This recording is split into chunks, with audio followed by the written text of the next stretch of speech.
All right, so it looks like we are live. I'm just gonna type in a first comment here. Go ahead and say hi if you're in the if you're in here. Just put your name in the chat, and I will give you a shout out. I'm just putting up a message real quick.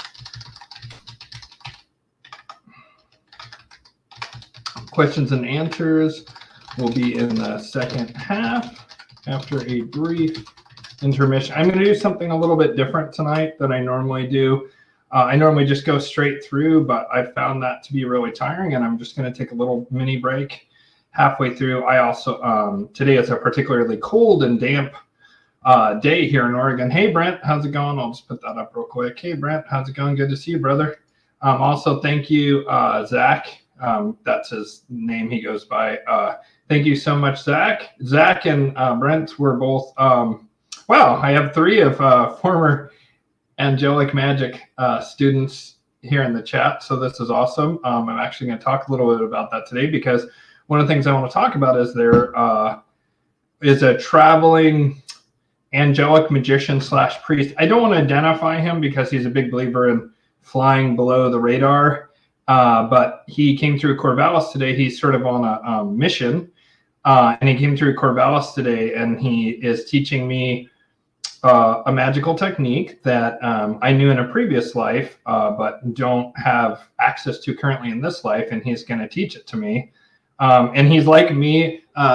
He comes from, I think I can say a little about his background as long as I don't say his name. He comes from a Mormon background, and the same way I come from a Catholic background, and we both moved away from that, and we both are very big believers, would call ourselves Yeshua people, right? Jesus people, but not Christians. He's like me. He's very, he's not religious, but he's like a mystic follower of Yeshua, which I think I could say that about myself, even though I do not identify as Christian, because I just don't, I don't have any dogma. I directly interact with the angels and at times Yeshua. I don't interact with Yeshua a ton, but mostly I just interact with the angels. But I would say that I look to Yeshua as who I try and model my life after. So just getting back to the chat here, Catherine is here. Hey, Kat, nice to see you. Happy New Year to you too. Peace and love you, and hope all is well. Yeah, things are great, you guys. And it's going to be super exciting tonight, especially when I get to the Shadow War section. Some stuff has dropped in the past week that's just like really heartening to me and really exciting. And so I'm super lit up and jazzed about that. I just woke up today. I'm going to give her a shout out too. I had a client today, V, and she, we just had a really beautiful session, and the angels were giving me messages, and I always feel nervous. Like I know I do a show, right? And I talk about how I talk to the angels all the time on the show, but, you have to be very vulnerable to share messages from the angels, or to channel for that matter, which I don't do channeling for clients. I only do channeling, which I'm going to talk about a channeled prophecy from actually Christmas Day, actually, was when it was recorded. It just hasn't felt right to release it yet, but I'm going to release a little bit of it tonight. I'm not going to play the recording. There's stuff that was given to me, some of which I have to keep vouchsafe to myself. And then there's other stuff that I can, not only can share with the world, but must share with the world in that. And I'm going to talk a little bit about what came through tonight. But yeah, so I woke up this morning. I went right into a session, spiritual guidance session with V. Amazing woman, just wonderful. Yeah, I think I can say she's from Romania. Nobody knows who this woman is. And found me on... gosh, what is that? Sarah Westall, who, by the way, I love Sarah Westall. I didn't actually know who she was, which I'm a little embarrassed about, because she's quite a important figure. Actually, she's an OG truther. She was doing truther stuff like 10 years ago or whatever, and she used to have a massive, massive mega following on YouTube, and she's super banned and suppressed. She's one of the most censored people in the country. And I met her, and what I noticed right away was that she was authentic and in integrity. Like, she just radiates it. She, she's a very intelligent woman, of course, and very capable, but she has a humility and a humbleness that really struck me, and she's really authentic and in integrity. And so my client today had heard me on Sarah Westall's show, and shout out to any new Sarah Westall subscribers. Great to have you aboard. And I hope to do some modest amount of the kind of work that Sarah has been putting in for a long, long time. She's done a lot for the truth community. Anyway, so V was on that, and then she came today, and some stuff came through from the angels, and she was just like, wow, like nobody knows that about me. And so it's always humbling when that happens. And then I saw something I'm going to share today, which is huge, which involves the Shadow Wars, is a new Trump advertisement just dropped. And it's a doozy, and I'm going to play it. I can't, unfortunately, play the sound because it's got an awesome Aerosmith song, although I recommend everyone go and watch the video with the music, because there's some of the messages synced up to where what the lyrics that Steven Tyler is singing, right? Interesting to me that his daughter played Arwen in The Lord of the Rings, right? This force for good. And then Steven Tyler, the Aerosmith must have given the okay to the Trump campaign team to use it. But this freaking ad is like, wow. I'm going to play the video, but I have to unfortunately silence it because I think I'd get a strike because of the Aerosmith song. So I can't include that, but I recommend you go and watch that.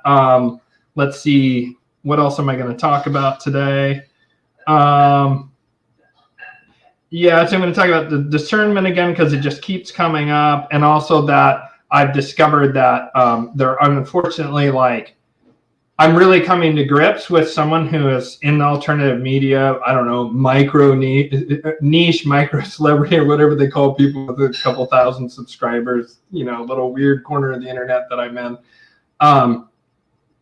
that I'm coming to grips with how fucking corrupted the truth movement is.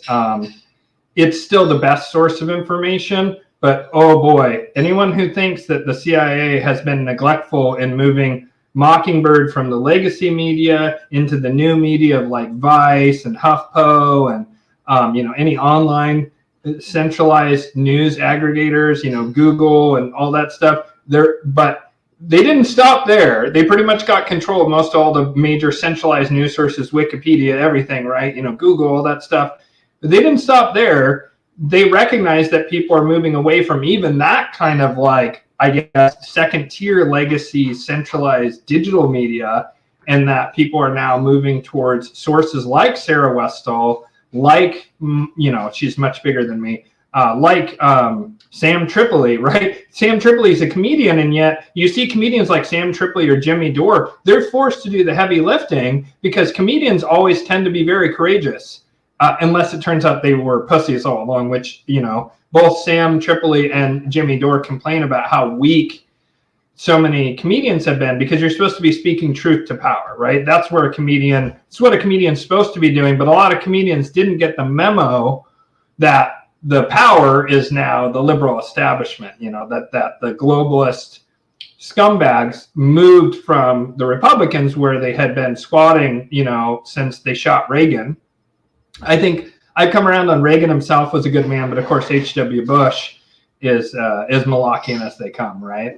So that whole period from when they shot Reagan, which was just a month or whatever, or 2 months into his administration, it was actually on my birthday when I was a little kid, when I was 5 years old.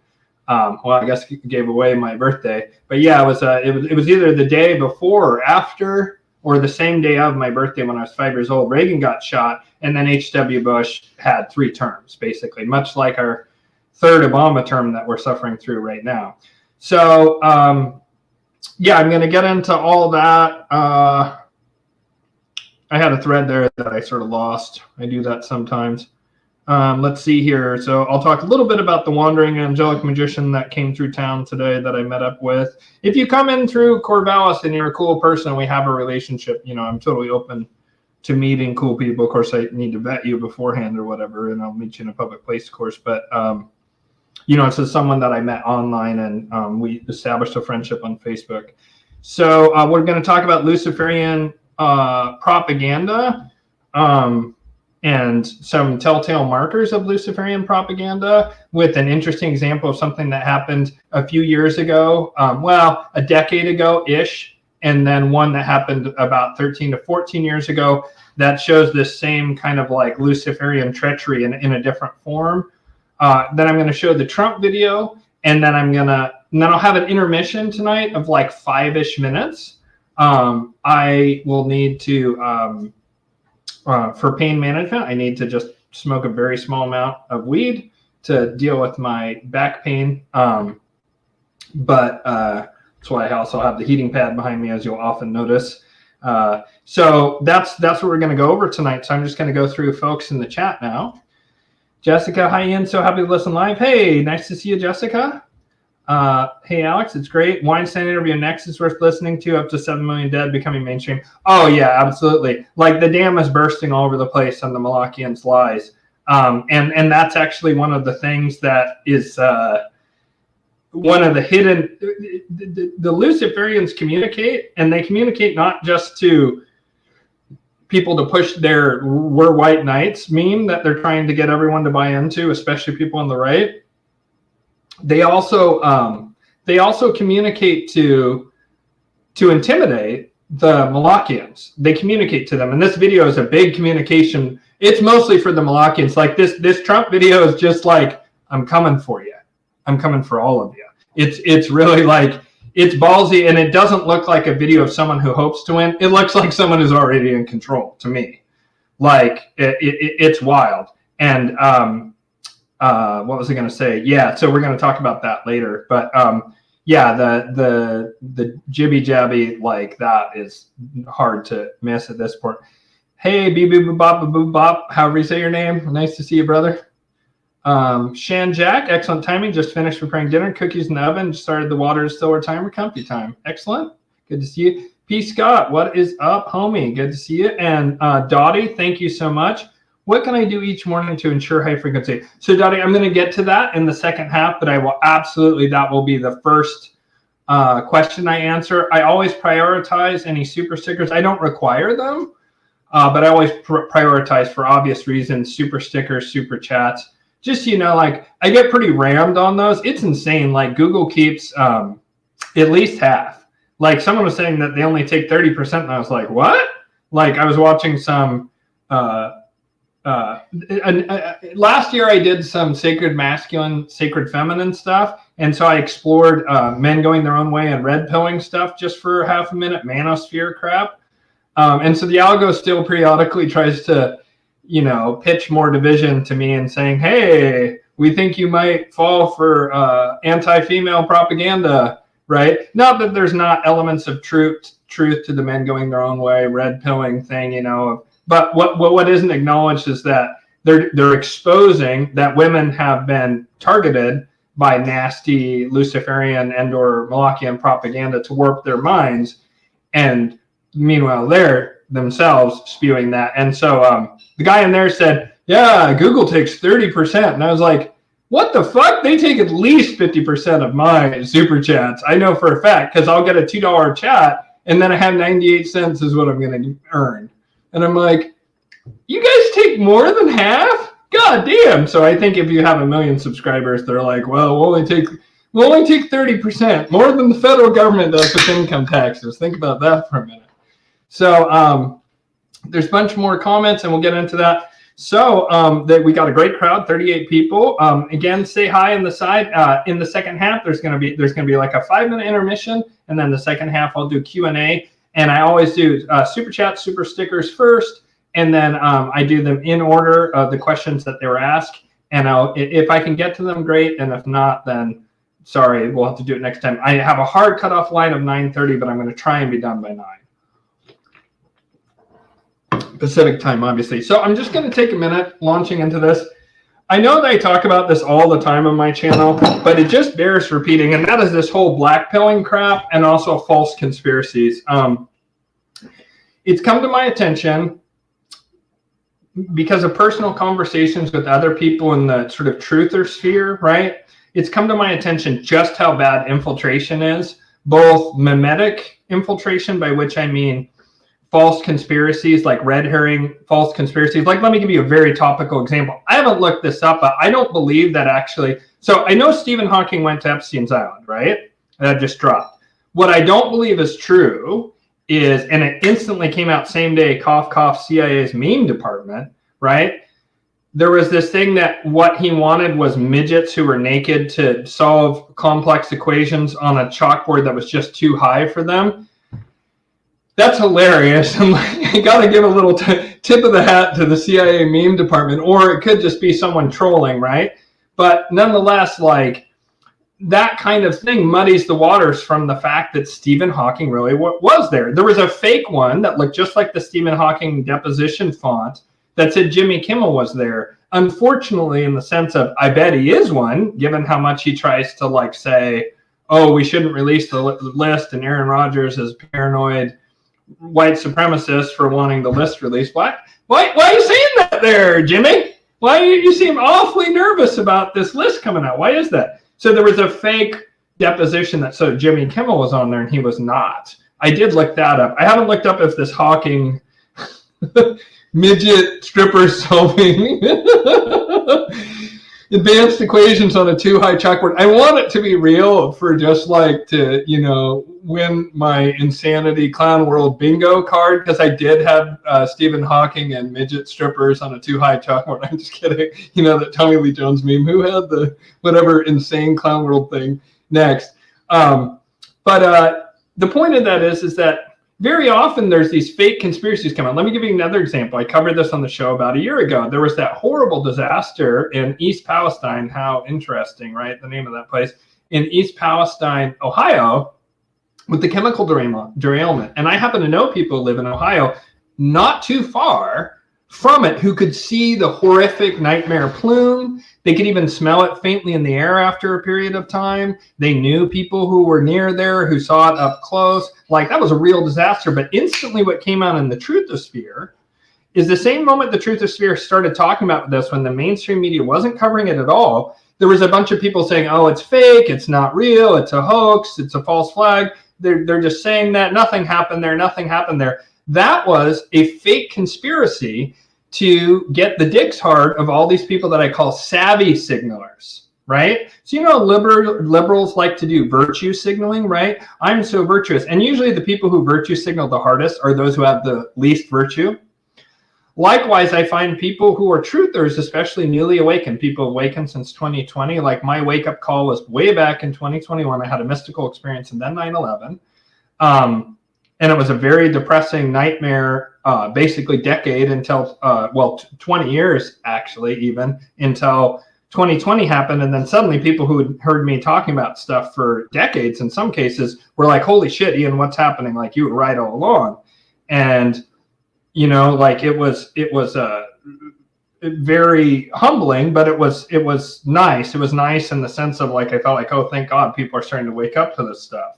That's one of the things that makes me so hopeful, is that back in the day, nobody knew this stuff. When I found it out by the grace of the angels and the Most High, nobody knew this stuff about black nobility, Babylonian sorcerers were running things. I didn't figure out the black nobility part specifically until much, much later, but I knew the deepest secret, which is that dark Babylonian sorcerers run things and that they harm children, right? That I've known for a long time, and it was quite a burden. Well, back then, I tried to tell everyone I knew, and I wanted to kind of tell everyone, I'm so savvy, right? Because I was recently awakened. I wanted to tell people, oh, you think 9/11 is an inside job? That's just the beginning. That's just the surface level, rookie. Let me tell you how it is, right? And I had this real attitude of, I wanted to wake people up, but I had a lot of my ego wrapped up in it, in part because people didn't believe me, and I was uncertain about whether I was right or if I was just crazy or whatever, that I really, I was also immature. I was in my 20s, to be fair. A lot of the people I see doing this behavior I'm describing are in their 40s, 50s, 60s, older perhaps. And it just comes from kind of an immature place to where, like, you realize you've been duped your whole life and you don't want that ever to happen again. It was too brutal and painful to wake up and to discover this just like unending deceit. And so people don't ever want to be tricked again. And they tend to just kind of reflexively believe anything that's against the establishment narrative must be true. And that's it. No need for discernment. No need to think plausible. No need to think with any complexity, right? Just like it's a counter to the mainstream narrative, I'm in, right? And the more sexy the conspiracy theory, the more like, oh, you just think it goes that deep. Bro, there's 17 more conspiracy theory rabbit hole levels. I call that savvy signaling. It's where people want to signal to other people on the right, I'm so fucking savvy. You think you're savvy, bro? I'm savvier. It's the same thing that people on the left do with, I'm so virtuous because I support LGBTQ, XYZ, ampersand, right? You know, it's the same thing. And it comes from a place of people have been brutally betrayed and they're just waking up to this. And especially, I noticed that a lot of times people who are a little bit older, especially women, I think it's so unsettling. I find it common boomer women have this problem I'm talking about. They're so completely, their lives have blown apart. They're caring and loving people, and they want to be nice to other people, but they've been betrayed at the most fundamental level. Everything they believed is false. And it's a really shocking awakening. And so they're really susceptible to this. Now, back during the Obama administration, there was this man named Cass Sunstein, and he said it's too hard to crack these 9/11 conspiracy theories. Like, we can't get any leverage with them. They don't believe anyone from authority. They don't believe anyone. The only way to do this, to take this out, is to basically do what we did in the 70s with like the Black Panthers and the American Indian movement and the anti-war movement and all that stuff. We need to get in there, infiltrate, and divide them and blow up the movement from within. And so the battleground is exactly this kind of channel, and many like it. And what I've come to discover is that there's someone, I don't want to drop names because I don't want to get into a tug of war with this person, but let's just say there's someone who's been recommended on this channel a fuck ton to me, and I've seen him pushed on virtually every truther channel, and this person is a literal criminal of a very sketchy sort, and this person is 100% a grifter. I don't have a shadow of a doubt. I went into some deep dives on him. Some other people did the whole outing them thing, which is so popular, and the algorithm loves it. That's the other reason I don't want to do it, is I don't want to feed into this like divisiveness. I just want to say, be aware and be savvy, because there is a fuck ton of false information out there. When there's false information on this channel, it's an honest mistake. I make mistakes, right? But what I'm telling you is that there's channels where people have either bought into, because they lack discernment, they bought into false theories. That's the most common. Or they are crowd captured, meaning that their audience, which is mostly going to be a lot of bot traffic, has convinced them of certain fake conspiracy theories, the flat earth being the classic example I love to use. Right? There's others. The viruses do no harm. One is another one that I know people who have worked with viruses. They're real. They just did a bioweapon attack on us with the virus, folks. And you're saying they don't exist. Do you understand how dangerous that is? You're also telling people viruses don't exist. If you're wrong and viruses are real, you're endangering people. Nobody's endangered by thinking that viruses are real, other than you might go along with stupid things. But don't go along with those things. Whether you think viruses are real or not, don't go along with lockdowns. Don't go along with masks. Don't go along with tyranny. That's an easy fix. Sure, yes, the fear of viruses can push you in that direction, but there's not really a lot of harm besides that. But there's tremendous harm if you don't think viral transmission is real, and it's real, and then you get a deadly virus, right? That would be bad, right? So there's false conspiracies out there. But there are at least two that I know of, people who are 120,000% plants. They haven't been captured by their audience, which someone I know and like appears to be captured to some degree by their audience, and a person that I suspect but don't know for sure is an intel agent that is in the truth community. And again, I don't want to start a bunch of drama about it.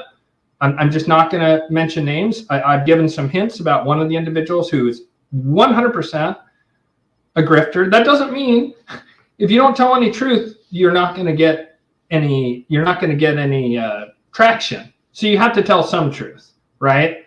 But when there's a bunch of stuff where you have to rely on them and they have a radically different, not like, hey, guess what? 9/11 was an inside job, but 9/11 happened.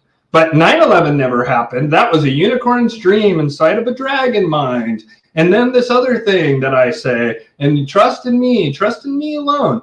That's cultish behavior. I don't want you to trust in me alone or even trust me. I want you to feel if it resonates for you, the things I say, and I want you to do your own research.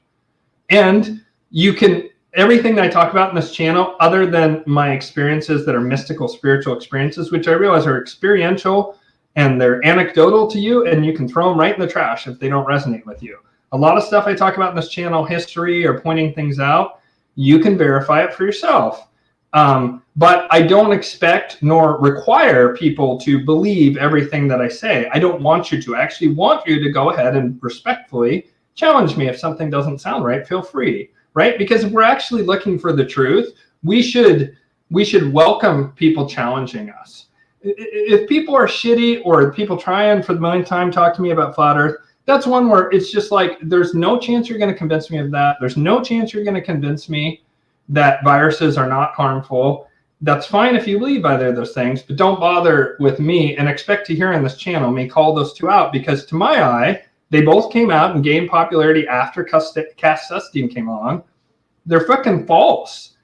One of them would have required 100-year conspiracy. Both of them require 100 or multiple 100-year conspiracies. That would have been out in the 90s. Every other conspiracy that involved a period of time before 9/11, right? Not like some new conspiracy like Sandy Hook or something, but a conspiracy of an event that happened historically before 9/11. Everyone that's been proven true, without exception, was out on the internet, because it's very hard to keep things under wraps. Like with the Kennedy assassination, yeah, sure, they killed all the material witnesses, but by then it was already out. And some people have come out and said, hey, I was one of the gunmen. People have said that. Like, it's not commonly known, but there was, I forget the guy's name, but the guy came out and said, yeah, I was one of the people who shot Kennedy. He just died in the past 3 years.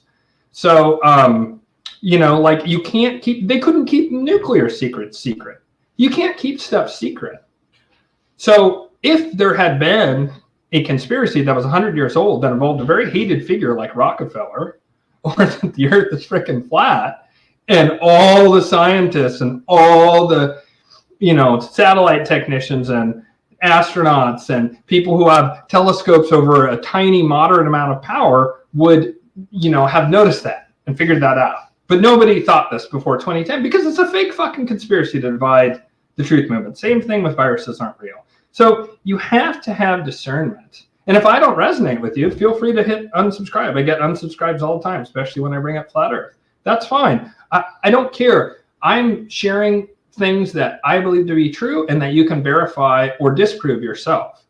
So I want to shift gears here now, and I'm going to talk just a little bit. I'm going to do a full video on this. I have to listen all the way through it. There's stuff in there that's personal to me. There's stuff in there that is global in nature, but that I cannot reveal. And so I have to just listen to it. And unfortunately, when I channel, my voice is quite soft, and I use my phone to record. I need to get a better recording setup than what I have for it. And then when I channel the virtues, my mind doesn't capture. If I'm doing it right, if I'm doing it at the absolute best, then I'm perfectly present. I'm out of the way, and I can actually capture it and retain it. But that is almost never happens. Usually, if I can actually channel and get good information to come through, I have to get myself so much out of the way that it just flows through me and I can't retain it. And so I have to go back and listen to my own channeling. And I listened today to some of it, and I channeled it on Christmas. They had been asking me for a while to do it, and I actually missed a window I was supposed to do it. And then they said, no, it's actually better here. Do it tonight in Christmas. And I'd had a very long 2 days, but I did it anyway. And so I'm just going to talk just a little bit about some interesting details they had. They said that the bloodlines that now have become these black nobility Babylonian bloodlines, they were all Chaldeans once. Chaldea being in like northeastern Turkey near, or excuse me, not northeastern Turkey, but I think it was maybe even part of like Iraq. I can't remember exactly. It's either in Turkey or Iraq. That's where like a lot of great astrology and so forth came through. Apparently, like there was a bunch of different places where Atlantean refugees went. They went to, actually, interestingly enough, Tyre and Carthage, which would later become Molochian, and they deposited stuff, especially in Tyre. Egypt, of course, the Indus Valley. Egypt is way predates Atlantis. Actually, that site, the Giza Plateau, is beyond ancient and ultra important to the planet. They went to the Indus Valley, and they went to where the Mayans are, because they fled west to where the Mayans and down to Peru, I think, as well. They said, I know they said Mayans, I'm not sure about Peru. And then when they went east, they went to especially Egypt, Tyre, Carthage, and then eventually onto the Black Sea and to where basically to the Caucasus Mountains, and became the Scythian people. And then eventually some of the Scythians came down and mixed with the people who had become the Chaldeans. And they still had some Golden Age teachings, and some of that was even brought down to Tyre. I guess Tyre was quite a repository of sacred knowledge from the Golden Age. But at the end of the Age of Gemini, in which during the Age of Gemini, we're currently at the tail end of the Age of Pisces, or the beginning of the Age of Aquarius, from a Western astrological point of view, which I'm gonna use the tropical zodiac, but the Vedic idea of yugas here. At the tail end of the last Dwapara Yuga, in Chaldea, there was during everywhere on Earth, during Gemini, there was an increasing duality. There had been much more unity before that, but duality became more and more massive. And at the very end of the Age of Gemini, that's when Moloch worship arose. It would become known by the name of Moloch much later, but a worship of that deity would transmigrate apparently from Chaldea down to Tyre and through Babylon. I'm not exactly sure. It may have sprang up in Babylon and then went up till just Chaldea, or it came from Chaldea down to Babylon. I'd have to listen to it again. But then it eventually, of course, made its way to Tyre and Carthage, and that's where it became what we know as Moloch worship. So during the end of the Golden Age, the beginning of the Silver Age, there arose in Atlantis something called the Brotherhood of Belial. There was also apparently a Brotherhood of Baal as well, which I didn't know that until it's channeling, which would become who would be the Moloch worshippers, and they had to wait until the Kali Yugas before they could contact their own deity. But the same way there's most high people now who are on the margins, back during the end of the Golden Age arose this lower consciousness. And these people existed. There were tiny little pockets of people who had that super low consciousness. It's that dark seed in the white eye of a yin yang symbol, or the white seed in the dark fish of the yin yang symbol, right? Or yin yang symbol. So those polarities always exist. It's just which one's the dominant one. So during the Golden Age, there was this Brotherhood of Baal, apparently, which I didn't know about this till just now, which was that seed for what would become later Moloch worship. But there was also a Brotherhood of Belial, and their interest is in tearing down the dominant paradigm. And they apparently always are the ones who really help to tear down the dominant paradigm. And mind you, Belial is this spirit that's very much like the terrorist, right? The person who's just completely unhinged, crazy, just chaos incarnate, the anarchist. And I don't mean in the sense of the political philosophy of let's have voluntarism, right? I'm not talking about that. I'm talking about more like Antifa and the hardcore, what was the precursor to the Antifa? The Baader Meinhof, I think they're called, in Germany, was the precursor to Antifa. That kind of extreme chaos, or even the people, you could say the Marxists when they took over Russia or China, that spirit that teared down the prior thing and was an agent of chaos is Belial. Belial loves to be in any of those kind of extreme chaos. Like the French Revolution is very much has the spirit of Belial, but it was during a Molochian dominant paradigm. Anyways, they said that this time in 2024, when the Molochians released the forces of chaos again, so like Antifa last time, right, that those forces will go out and then are going to come back and attack them.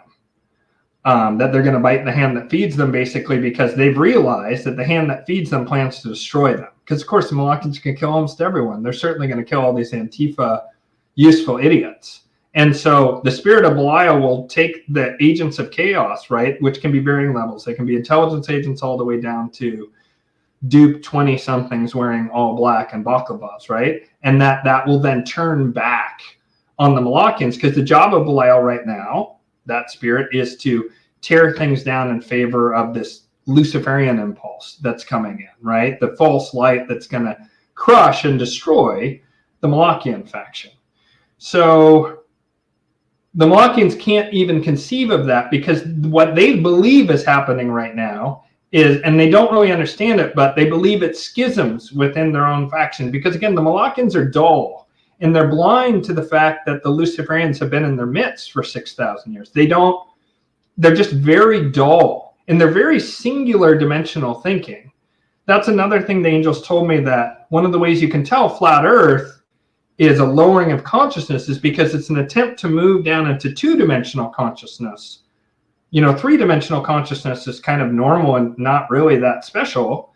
You know, fourth dimensional beyond consciousness is, and this is just a metaphor, right, is where we're moving towards. We're moving towards a higher, more expansive, multi-dimensional consciousness. So collapsing things into a flat plane is right before you collapse things into a single point. And one of the functions of Moloch is that it acts as a spiritual black hole. It takes in all matter and destroys it and just releases gamma radiation. What has been shown to me is that Moloch acts as a karmic cleanser on souls in the harshest way possible, that it pounds away on souls on its anvil. And it has this 0 degrees absolute zero anvil that it lays a soul upon, and then it has a fiery plasma, 10,000 Kelvin hammer that it hammers on the soul with in order to purify it of karma. But it does this over a very long period of time, and sometimes incarnations down even to demonic levels where it pulls people, right? And that's what's going to happen to some of these most evil people who have been stabbing off their karma by reincarnating in the same family line. They're going to get pulled down into demonic consciousness for a long time. I actually kind of feel for them in a way. But what the angel said is there's many factions and gradients within both the Luciferians and the Molochians.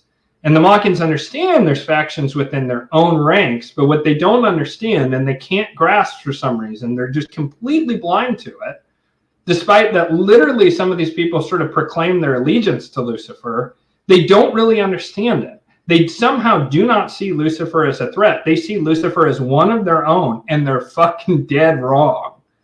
This is a different deity. It's a different state of consciousness, and it's about to pull the rug on the Molochians and cast them back in the pit. So the Most High doesn't have a faction right now. That's one of the things that came through. We're factionless, and people might go, oh no, we're factionless, we'll be screwed. No, it's our strength. It allows us to, this is the words they use, to flow in the cracks and crevices in this power struggle between the Molochians and Luciferians. And those cracks and crevices will widen into vast chasms, and they will create pools and lakes of goodness that will become Golden Age enclaves. And they have a lot more to say on that, and I'm going to share a lot more detail. I may even maybe not have a word-for-word transcript, but I'm going to do my best to share that prophecy in fullness. But they also said that 2024 is going to be like, buckle the fuck up, because it's going to be absolutely off the chain. I'm just going to take a quick second here to share something. How come it won't show me these other screens? Gosh darn it. StreamYard. Bro, why are you so counterintuitive? Okay, I'm just going to have to show the entire screen and then do this. So, oh, that's the wrong one. This one. Here we go. So, just a quick advertisement. I'm having my US class for Angelic Magic, January 25th at 6 p.m. Pacific time, 9 p.m. Eastern time, and it'll be every 2 weeks on the Thursday. And then Australia Oceania class, it'll be January 25th for you. It'll actually be January 24th for me at 4:30 p.m. Australian Eastern Daylight Time, I think that stands for AEDT. So this is a class where people feel called to connect with the angelic realms and transform their lives in miraculous ways. I always tell people that what is happening is that with demonic magic, you're doing evocation. You're trying to change things out there. With angelic magic, you're doing invocation, and you're trying to change yourself to become better in alignment with natural law and with the unfoldment of reality, and to basically become a surfer on the wave of reality and be able to harmonize yourself with natural law, and that'll automatically attract to you more abundance, someone to share time with, your soul family, right? It all depends on your karma. Some people just won't meet a person in this life, and some people will never have tons of abundance. But what you will bring to you is whatever you need to experience, which at a minimum will be almost certainly that you'll be able to survive this upcoming, tribulations, or the bottleneck, as the angels call it. That getting your inner state right will really, really help you in that.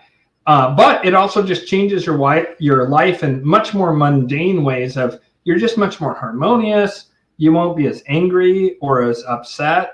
Your moods should stabilize a lot. I mean, it's really powerful and positive. And if you watch my interview with Josh Amaro, he was one of my students, and he gives a review of the class in the end and how it impacted him and family. And so, and I think there's other people probably in the chat who would, agree with that it can be really life-changing. And so this is also the last class that I'm going to do at the current price, and then the price is going to go up. I increased all my prices for New Year's, but I didn't for that. I just need to bring more abundance in to do the things I need to do. So today I had a wandering angelic magician / priest. He's not truly wandering, but he's on a bit of a pilgrimage right now. He went to the East Coast, and now he's on the West Coast. And I can't say what he's doing exactly, but he's teaching this very positive, wonderful, sacred magic that was taught to him directly by the angels. He's like me. He's able to talk to the angels and hear them, and they've taught him magic directly. That is the most powerful form of magic. That's something I will be teaching to advanced students later. But any magic that you get that's through pure gnosis is always the most powerful.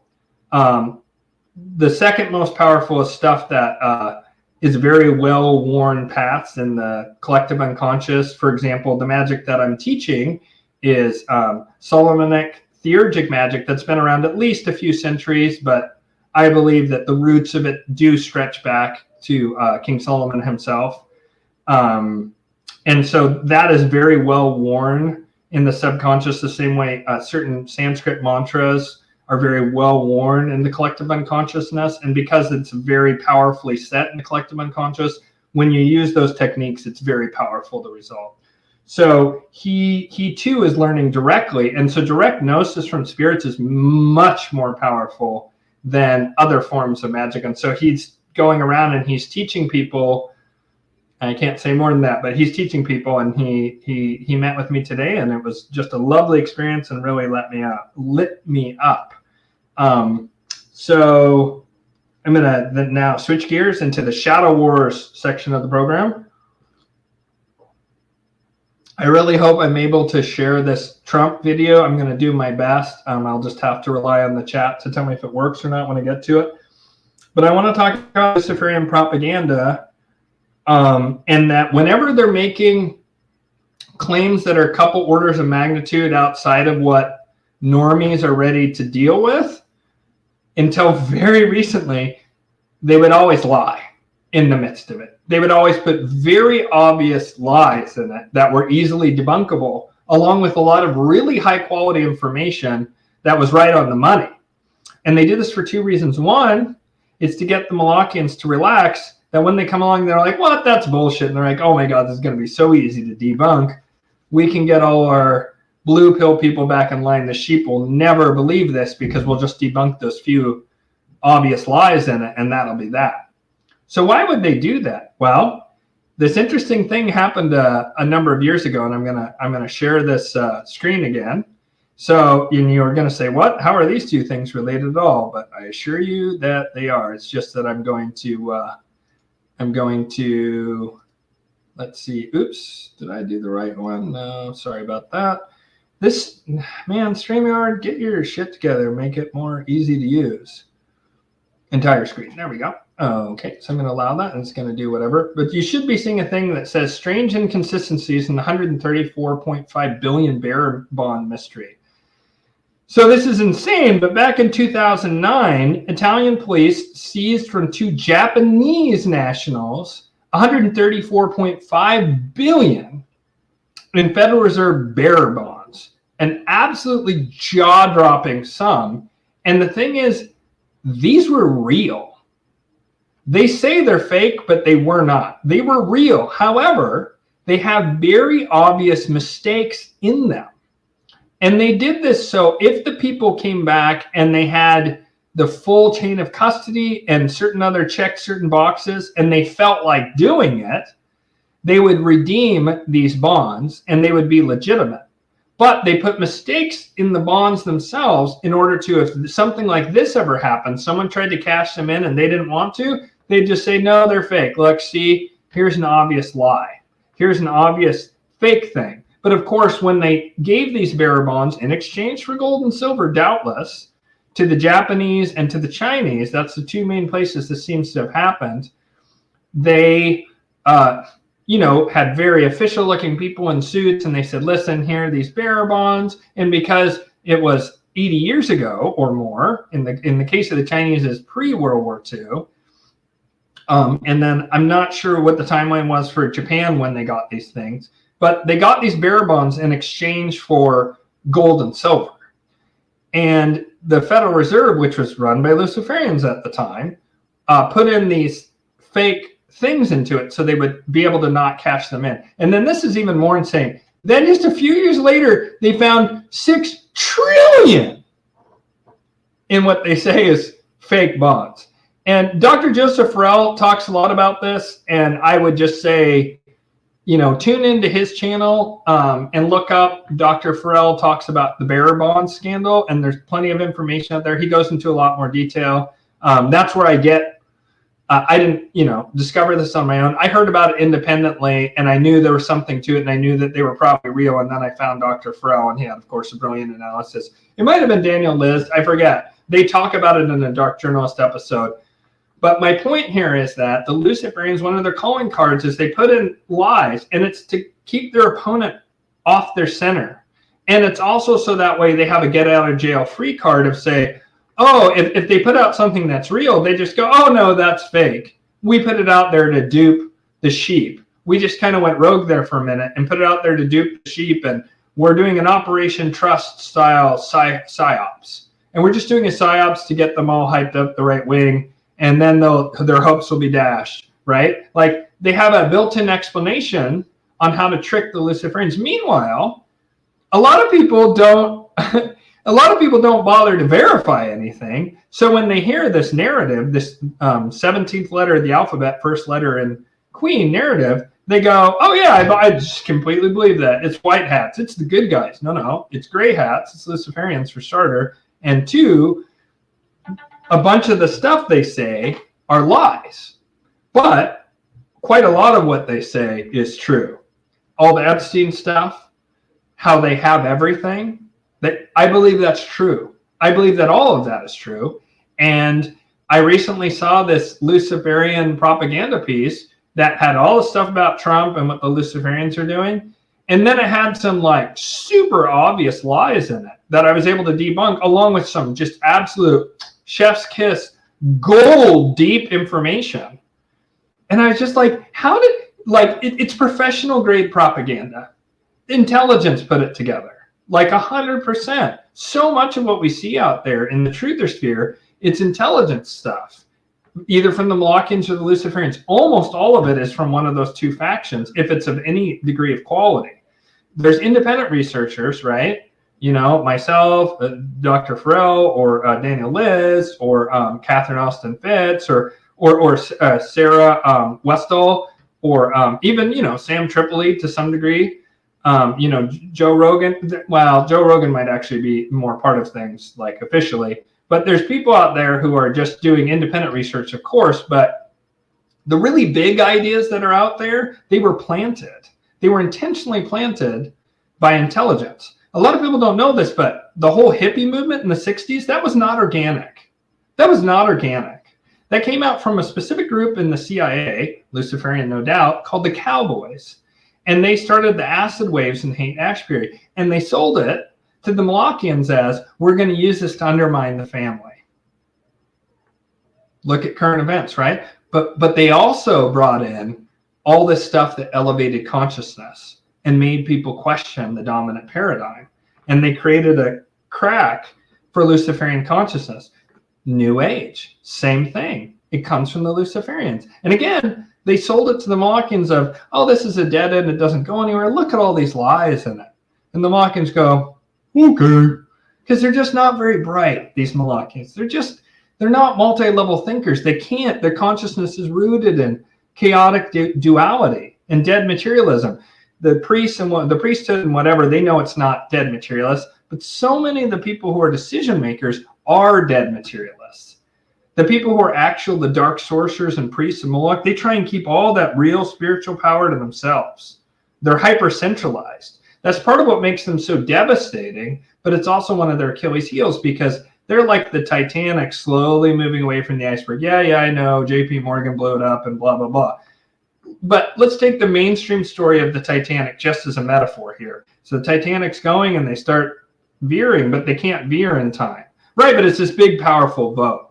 That's the Molochians. They're like this gigantic colossus, and it comes down with tremendous force, but it's very slow. It's all top-down centralized control, but it's a very slow, this giant colossus.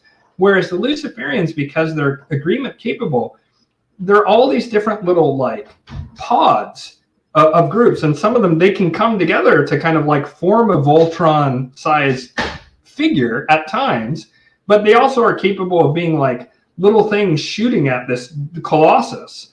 And so as long as they can dupe these slow moving, centralized, keep all the power and stuff, as long as they can dupe the people who are at a decision making level, right? They wouldn't be able to trick the high priesthood.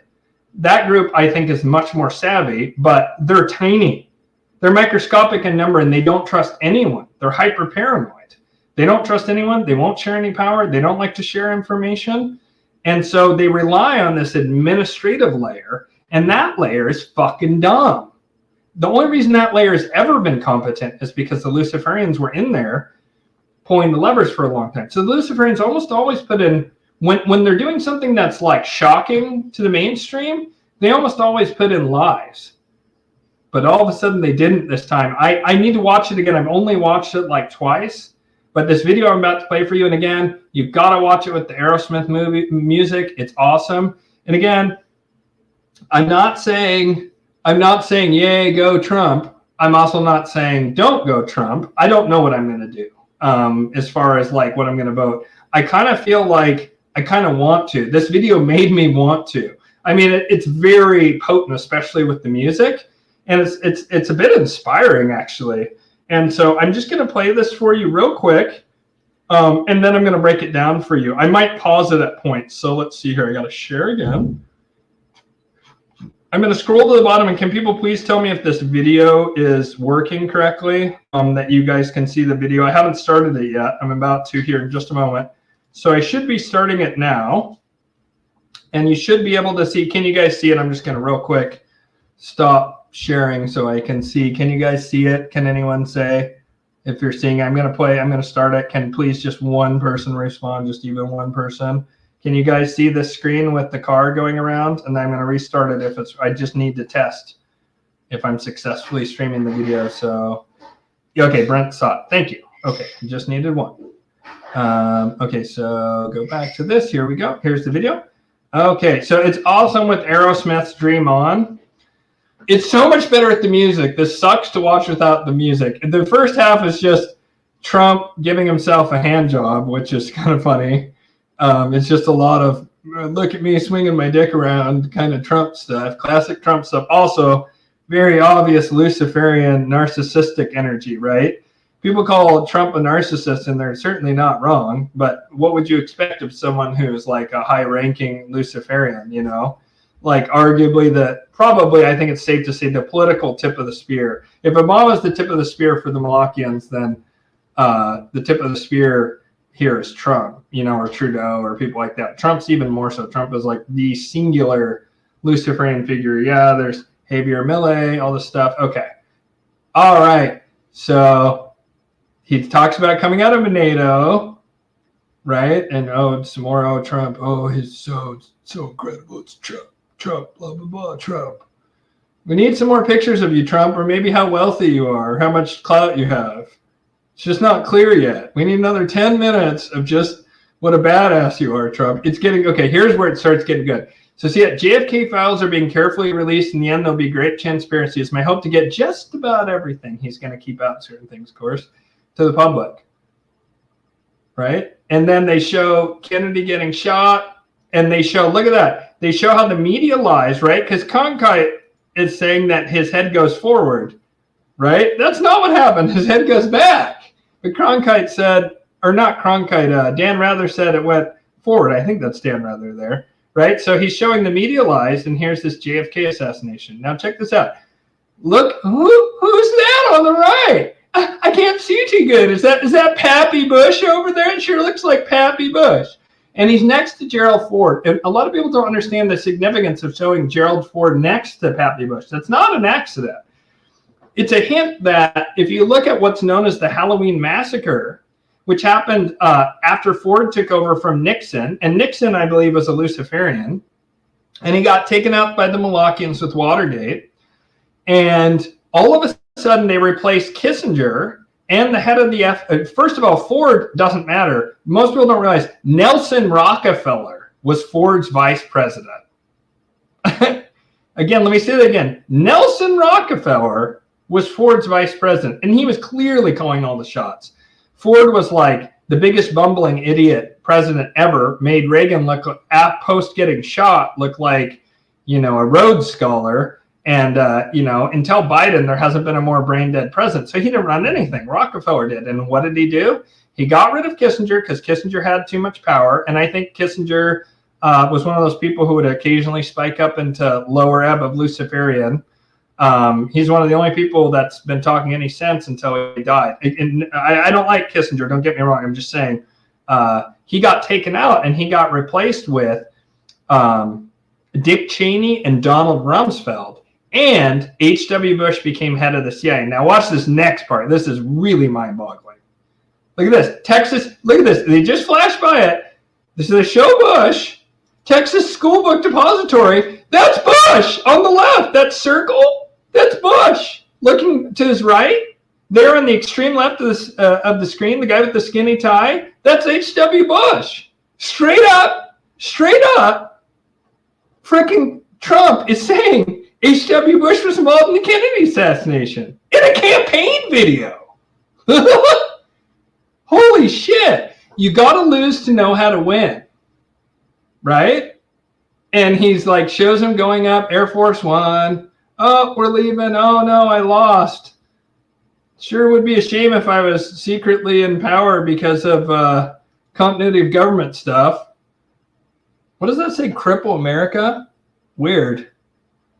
Oh, crippled America. How to make America great again. Trump, art of the deal. Yeah, so imagine that. Trump fluffing himself.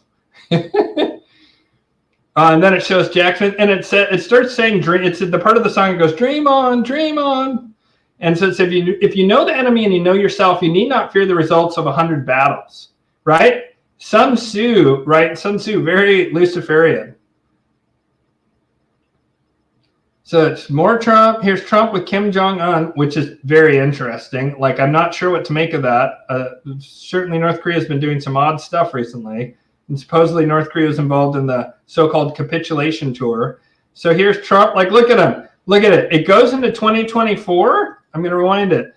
There he is in 2024. And what's the very next thing? Him laughing.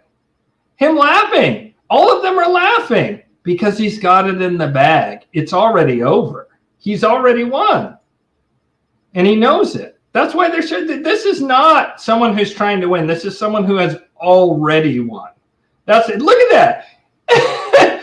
Bill Clinton and H.W. Bush in the same, it's with the governor of Arkansas, I think it was before Billy Boy became governor of Arkansas and was just a petty errand boy for H.W. Bush and bringing in the coke through the Mena, Arkansas airport there. Look at this. So hey, this is an amazing pivot. You go from H.W. Bush, who's definitely a pedo, and says, any comments on the alleged allegation of your connection with Jeffrey Epstein? Right? And they show all these pictures of him with Clinton with Epstein. Right? I think the evidence is clear. Now ask yourself, do you think that they just made this video in the past 48 hours and dropped it today? They might have. It's possible. It's not impossible to beat deadline. But I kind of think that the thing that dropped this week with the Epstein client list was already well underway. Or rather, this video had already been made before the Epstein stuff was scheduled to drop, because they'd known that was going to drop for a while, because it's all planned. And they show him again. Did you see that? And then Trump goes right after. What does Trump do here? I think the evidence is clear. Look at the gesture Trump makes. I don't even want to say it because it involves two presidents. Look at the gesture he makes. You saw what he did. And then it goes, dream on, dream on. And for them, he's talking about get out of here. There's clients who can't do it, but it keeps saying dream on, and in the second half it has a different meaning, and there's a break. Dream on, like, and then you guys are going to win. Projection, right? You're kidding yourself if you think you're going to win here. It's projection. Oh, no. Okay, there it goes. And then it shows about how he won, and it's also like projecting that he's going to win again. And it says, dream on, dream on. And these are like now his political opponents. But wait, Donald Trump wins. Now watch this next group. Right? Wins the president. This is someone who's already won, and he's putting it out there, and this is magic. Then it goes dream on. Now he's talking about a different kind of dreaming. He's saying keep casting your magic. Keep casting your magic. It's not working anymore, because now he's getting closer to the dark sorcerers. That's a dark sorcerer right there, 100%. But the Klaus and him, for sure. They actively do black magic, no doubt about it. Right? Big Mike. Oh, the demon queen herself. These are all magicians. This last group are all magicians. Maybe even Joe was before he lost his mind. He might have even become, and that's definitely a dark magician, 100%, and his evil ass son too. And then it shows, the woman screaming, and it's just like, representative of that, like, prepare to scream again because you're going to lose again. And then it's like, yeah, Trump. And then he goes on, and again, I wish I could play it because I actually like this. He says, any Americans who really love and believe in America, and notice he's so smart here. Like, look at this. He has black people. He has some white folk. He has women for Trump, right at the center, right? And Latinos for Trump right at the center. Sure, there's a bunch of white guys behind him, but there's a couple Latino folks there, right? Big tent party. It's the party of the big tent. Look at that. Is that Lil Wayne? I think that might be Lil Wayne. I'm pretty sure Lil Wayne backs Trump. So black rappers for Trump, right? This is interesting. He does the Saudi sword dance, which according to some of the 17th letter lore is when the Saudis capitulated to him. And then he shows the Abraham Accords, which is interesting, especially given current events. I'm almost positive this is the signing of the Abraham Accords, which was the most comprehensive Middle East peace deal basically ever that happened after Trump's capitulation tour, where everybody kind of like had to kiss the ring, right? And then it's just a bunch of like, if you love America, then come together. Everyone's going to come together because we all believe in America. I can't remember exactly what he says. And then he does this weird little thing, which I think there's something to that. Like, especially the last one energetically feels to me like he might be doing something energetic. Make no mistake, this man is a magician too. Yeah, he's a Luciferian magician, 100%. And so, yeah, wow, guys, he freaking straight up talks about freaking that H.W. Bush freaking took out JFK. Holy shit. I never thought I'd live to see the day that there would be not one but two presidential candidates straight up calling out the actual JFK assassins. You have RFK Jr. on the left, right? Not an accident. Remember, who was Trump's just about best friend in the 90s?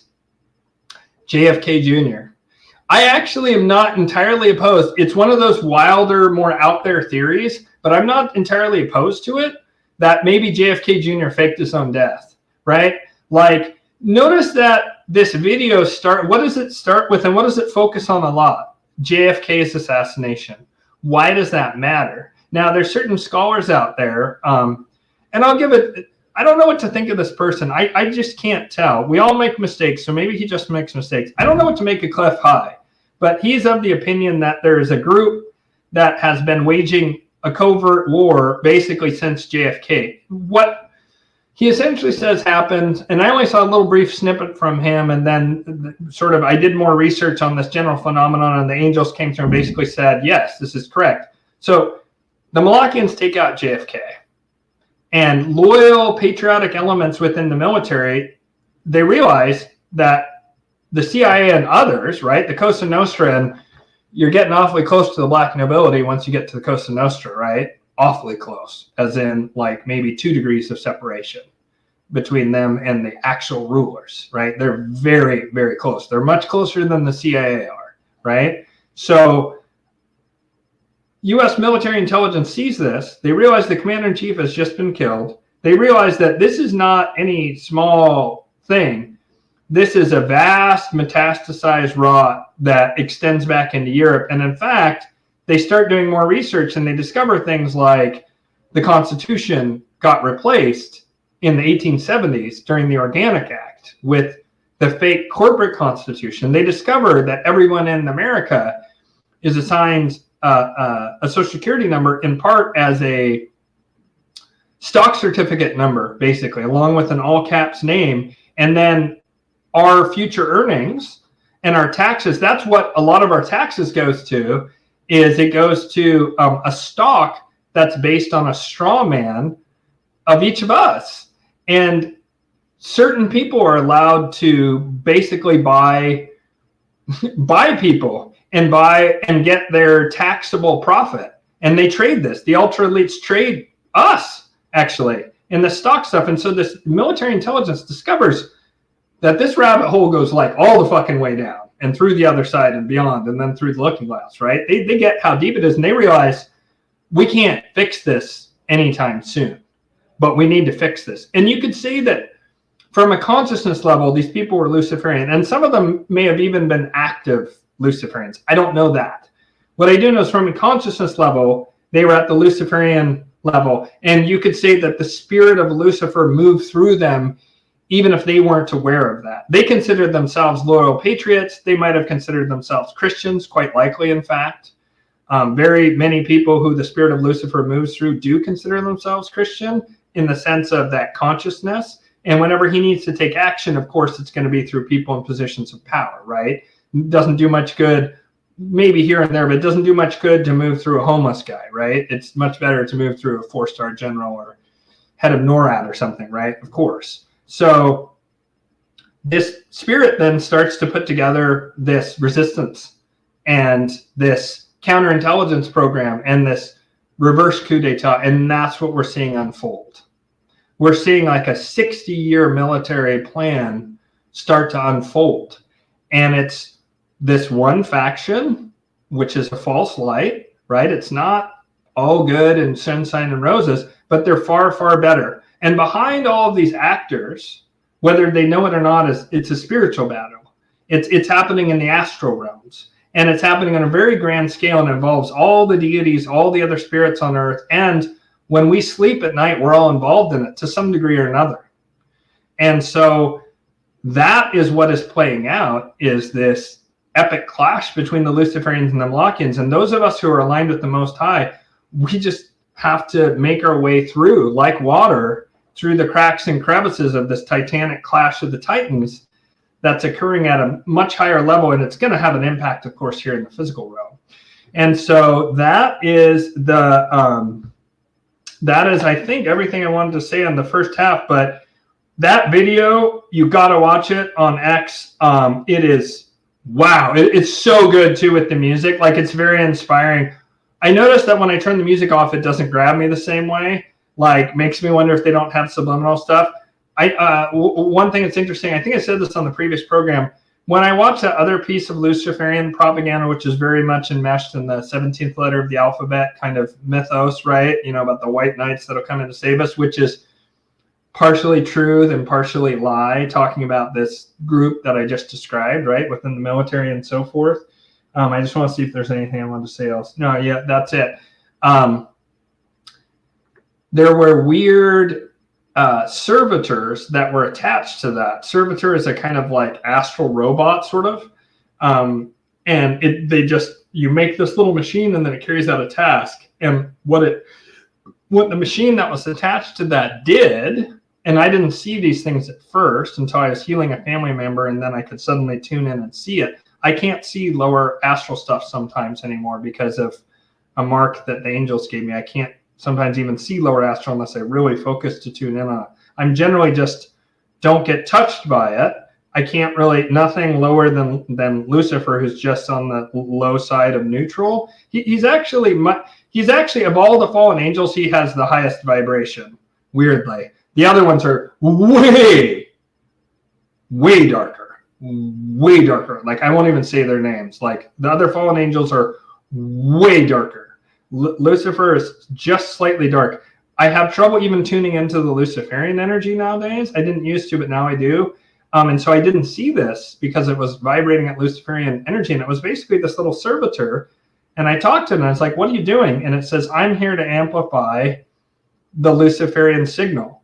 And I was like, what? And it said, I'm here to help you understand that what you just watched is more or less going to happen, and you will support it. And I was like, whoa. And I was like, oh, okay, well, then you need to take a hike here, little servitor. And he was like, oh, you don't wish to have this? And I said, no. And he said, okay. And it left. And so it was, very Luciferian in that it was sneaky, but it was also like up to my free will. Once I became conscious of it, is that dubious? Is that really consent if this thing just latches on to me and is making me like, oh, hey, when the L's win, like, that's good, and I'll go along with it. And what they mean by go along with it is that you'll get sucked into that consciousness, that you'll then start to become more narcissistic, that you'll involve yourself in that part of society and you'll lose yourself. That's what they mean by support it, not that you'll be like, hey, ping them pedos, because you better believe that I'm going to have calloused hands that looks like that Rainy guy on, what's that called? Homestead Rescue. And the guy who has the Alaskan guy who has calluses like that freaking thick on his hands. Those are going to be my hands when I get them clapping from them hanging the pedos. And on that note, I'm just going to take a quick 5-minute break. So if you want to run to the bathroom or grab a drink or whatever, I'm going to put up the break sign here, and I will be back in 5 minutes. And in the second half, it's Q&A. And if you want to ask any questions that you ask that have, hang on a sec, Q&A coming, any super chats and super stickers guaranteed to be answered. And I'll try to get to everything. But I can't guarantee that I'll answer a question unless it's for sure got a super chat. But I usually answer every question. Let's see, what time is it? 8:42. Gosh, I guess I'm going to have to go to 9:30 because there's no way I'm going to be able to get it done in time. So anyways, just a quick 5-minute break. See you guys on the flip side. It may not even be 5 minutes. So I do need to I just realized I need to mute myself before I do this.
All right, and we are back.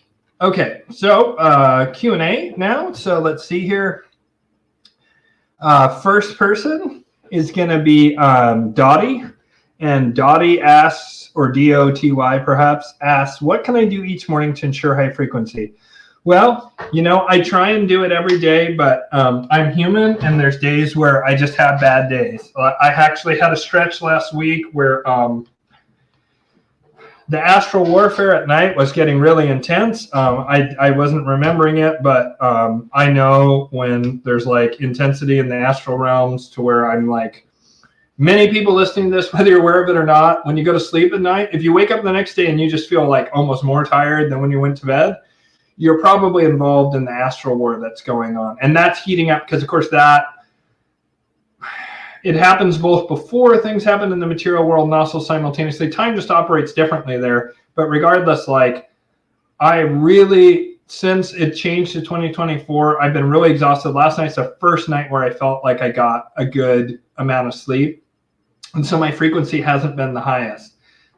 What I can say is one of the things I learned from the angels this week is Metatron, Archangel Metatron, being the voice of God. If you call out to Archangel Metatron and just say, Archangel Metatron, I need inspiration, I need hope. That's one of the things that Archangel Metatron does is it brings, because it's the voice of God, it brings you that hope or at least the peace that passes understanding.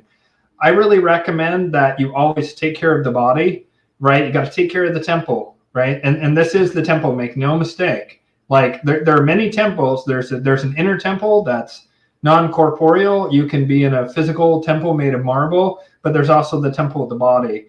And when the Bible says take care of the temple, it's talking about taking care of the body. So be sure you're eating well, be sure that you're hydrating, drinking water or some other, water-based liquid, preferably something that will actually keep the juices flowing, right?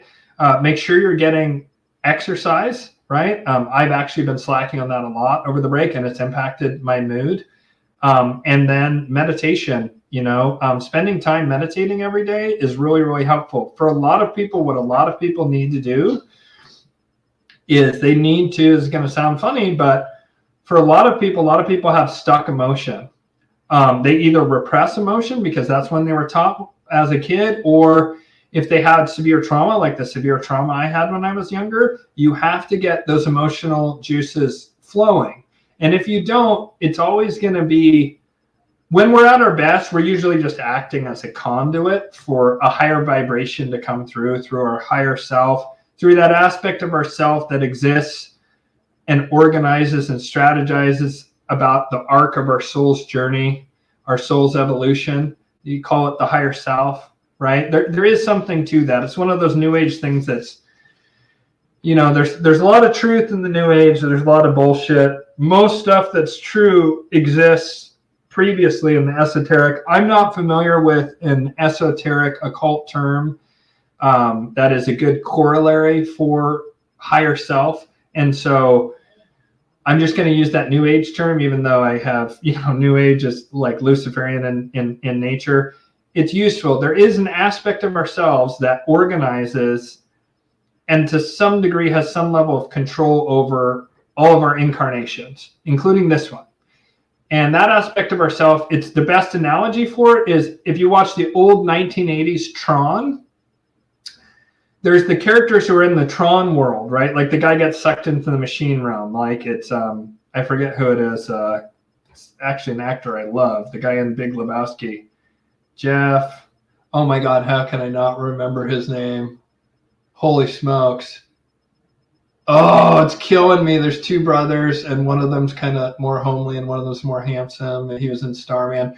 Anyways, that awesome guy who's in Big Lebowski, who's the Little Lebowski, actually, but the main character in the movie, The Big Lebowski, gosh, I can't think of what his name is. Anyways, he gets sucked into the computer, and he is actually kind of an avatar in that. He is his higher self brought down into the material realm of the Tron realm. But every other Tron character in that, they usually are a program that's being operated by an actual person that wrote the program.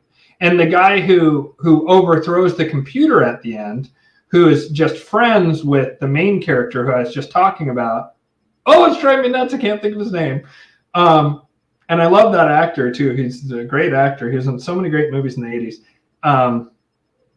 God, it's right there at the tip of my tongue. I bet the chat has it. Anyways, that guy is also does computer programming stuff. And it's his program that throws the discus at the end and blows up the old computer, the mainframe computer that's evil, and replaces it with a better program. That program has a real world human programmer who is the higher self. That's the higher self. The one guy gets sucked all the way in, but the other guy who has kind of the Tron character, I think he's maybe even named Tron. I haven't seen that movie in a long time. This is just a fantastic analogy for it. That guy who is the other programmer who actually works at the company where the evil computer is, he's a lower level or mid-tier programmer guy. That guy is the higher self, the one who's on the outside, that's in the physical world instead of the digital world. So we have this higher self, and I was just using Tron as an analogy for it. You can tap into that, but a lot of times in order to tap into that, we have blockages in the form of stuck emotion. And so you have to bring that stuck emotion, that stuck trauma up and work through it. It's very hard to do by yourself. I was taught a technique by a mystic that really worked for me. I really talk people through this and coach it in spiritual programs. But I would just say you need to get in touch with the raw emotion without a story and experience that raw emotion and get the energy moving, because otherwise it becomes stuck energy, and it's very similar to having stuck feces in you. Eventually it kills you in the form of cancer and autoimmune diseases. There's other things that cause cancer and autoimmune diseases, but if you have enough stuck, repressed emotion, it can cause heart attacks, strokes, cancer, all this kind of stuff. So you have to get those emotions flowing and out of you. And a lot of times before you get to the layer of sadness, there's the layer of anger. And so working through your emotions, doing what the Jungians call shadow integration, where you're actually coming to grips with the ways that maybe you're failing in the world. That's one of the main things the angels have had me do, is to face all my weaknesses, to face my insecurities, to face the things I do that were wrong, the things I was doing in my life, both currently and historically, that were wrong. It was a very difficult process. When I worked my way up through the spheres, I had to get cleaner and cleaner. I had to get it up to a higher and higher frequency. And I did that by coming to terms with and integrating all these different aspects of myself, including these sides of myself that were not good, you know, like being angry at my son. That wasn't okay. You know, sure, I'd been abused when I was younger, and I was way better than my dad, but yelling at my son's not okay. I'm just giving an example that's fairly banal. There was other things I was much more ashamed of. I had to come to grips with the way that I used to have a hardcore pornography addiction. I was addicted to really hardcore, really intense pornography, in part because of the abuse that I suffered as a child.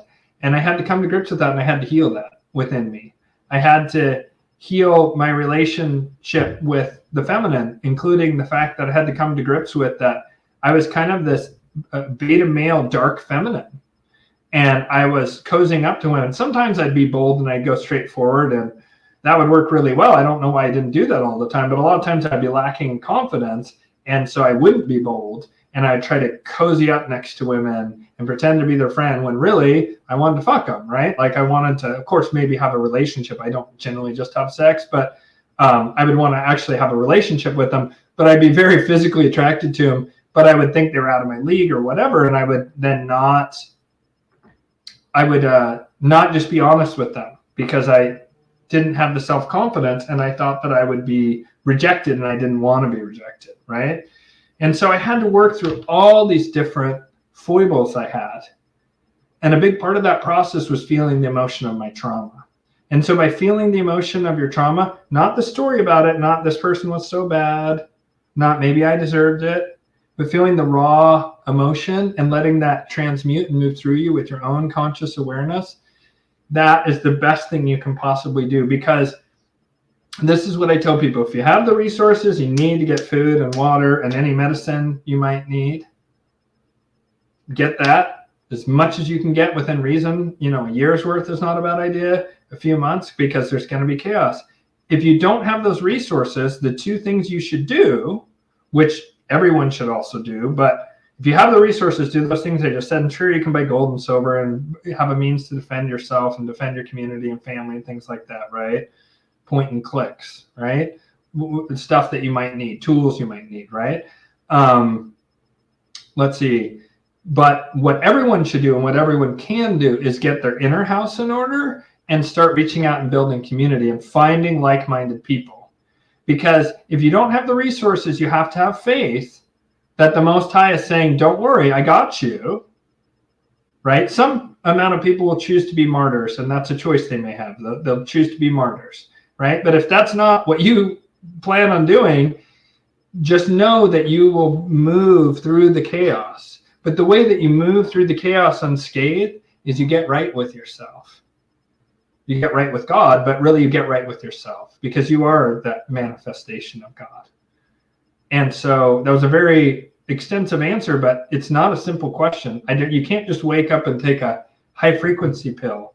It's actually about a day-to-day discipline of holding yourself accountable, of being in integrity with yourself, and of not being satisfied and keep working on yourself. I make mistakes still all the time. I wish I didn't, but I do. Next, hi Ian, when you get to questions, what do you think about the incident that happened in Miami? Is it a hoax or a thinning of the veil? I'm not sure what you're referring to there.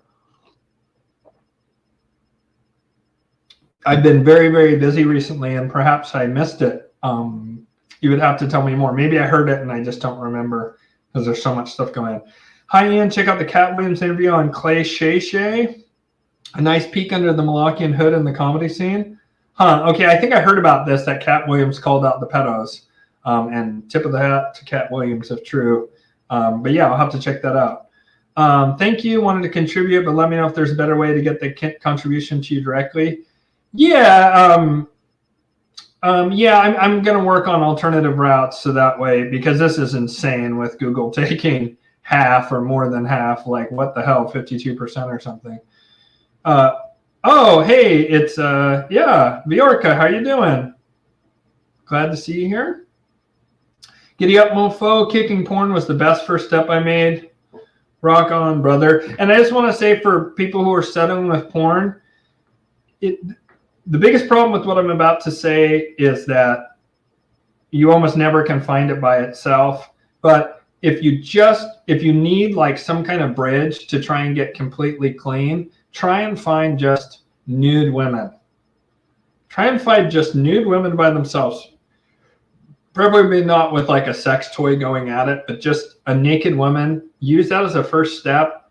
And then when you're ready, cut the cord on that too. But it's the hardcore pornography. It's people actually having sex is super, and especially there's a lot of stuff like to where there's like straight up black magic rituals and stuff in there. There's human trafficking. There's really dark stuff in hardcore pornography. Sometimes there's trafficking involved even in softcore pornography. That's why, when you have the strength, kick it.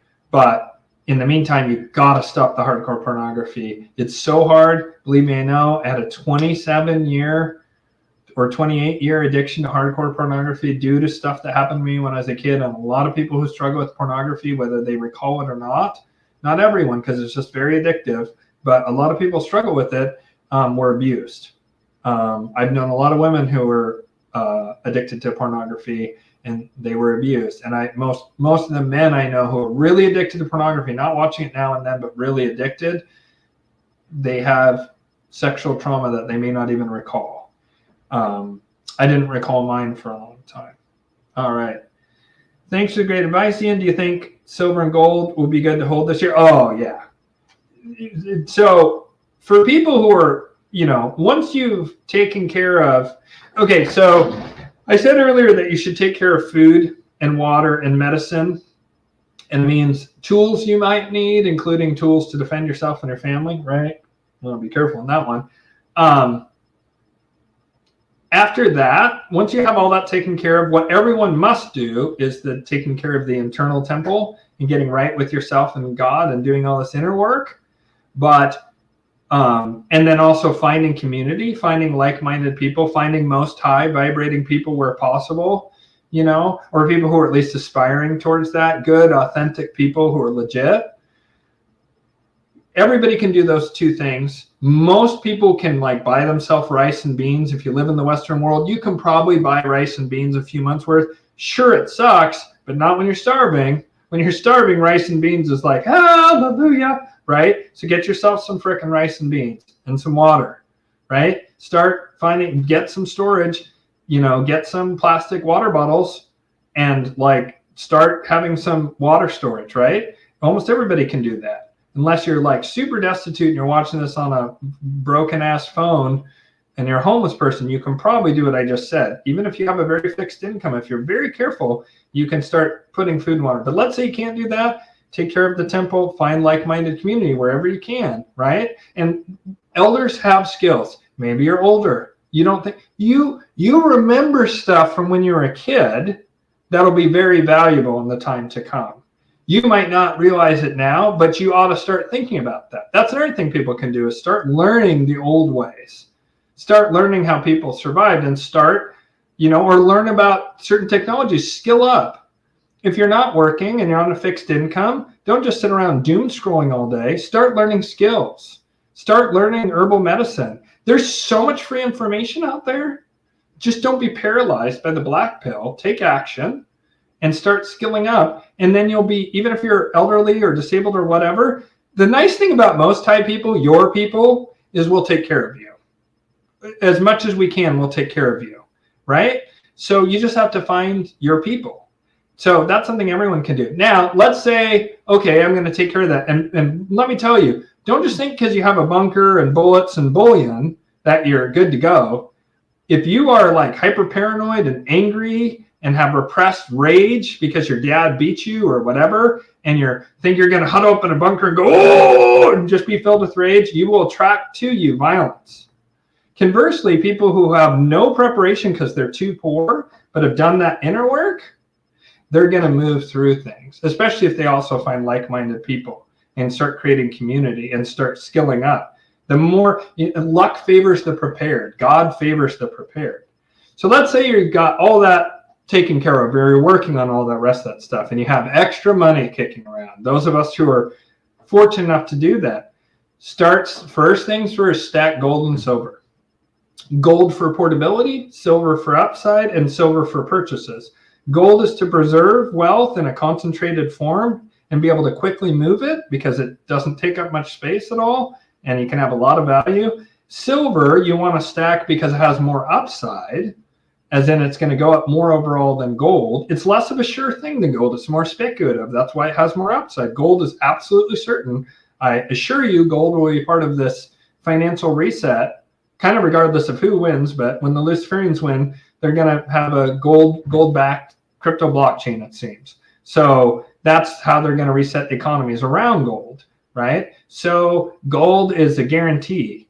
It's expensive though, and it's small. And of course you need to have like a hidey hole or a safe or both, right? You need to be smart about that. But gold should be something. And let's say you can't afford gold. Let's say you're in that area to where you have some food, you have some water, medicine, you've done your inner work, blah, blah, blah. And now you want to do something. Silver. Silver's way cheaper. It's way cheaper and it has a tremendous upside. And silver will be what you use for bartering.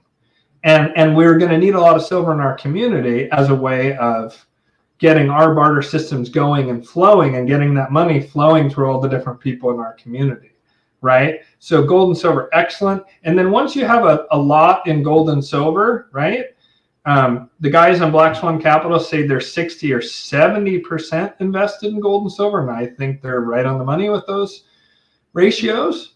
It's pretty similar to mine. After that, crypto. And specifically, you need to do your own due diligence on this even more so. Gold and silver, I feel comfortable saying. Let me say I'm not a financial advisor. I take no responsibility. But gold and silver first, at least 10%. That's what a professional investor would tell you. I say way higher than that, and so does Versan and Vandel and Black Swan Capitalists, and I would listen to those guys. They're the best out there who also have a ton of integrity. I also like Simon Hunt, the market sniper.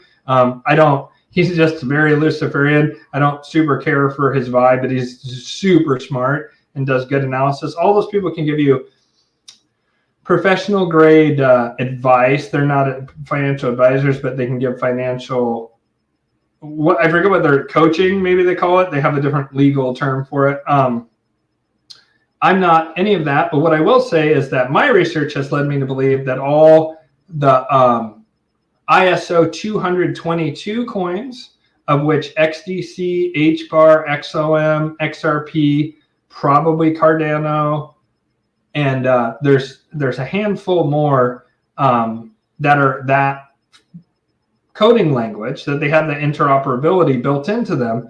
Those tokens, and Cardano I'm not certain of, you look it up and you can find this information out there. Those tokens I feel very confident will go up. I also think Bitcoin will. Bitcoin's either going to be digital gold and this incredible thing that will just keep going up, or it's going to be the biggest rug pull pretty much in history. I don't know which. I don't own any Bitcoin, and that might be a mistake. It's a mistake I'm willing to take based on my research. I'm going for higher upside. I already have what I feel is very solid, unshakable investments in gold and silver. And so I feel comfortable with a very high risk asset, but I don't actually feel like, for me, having done the research I've done, I don't feel like XRP or XOM really is much of a risk. The only risk is that there might be better assets like gold, silver, or Bitcoin may go up higher.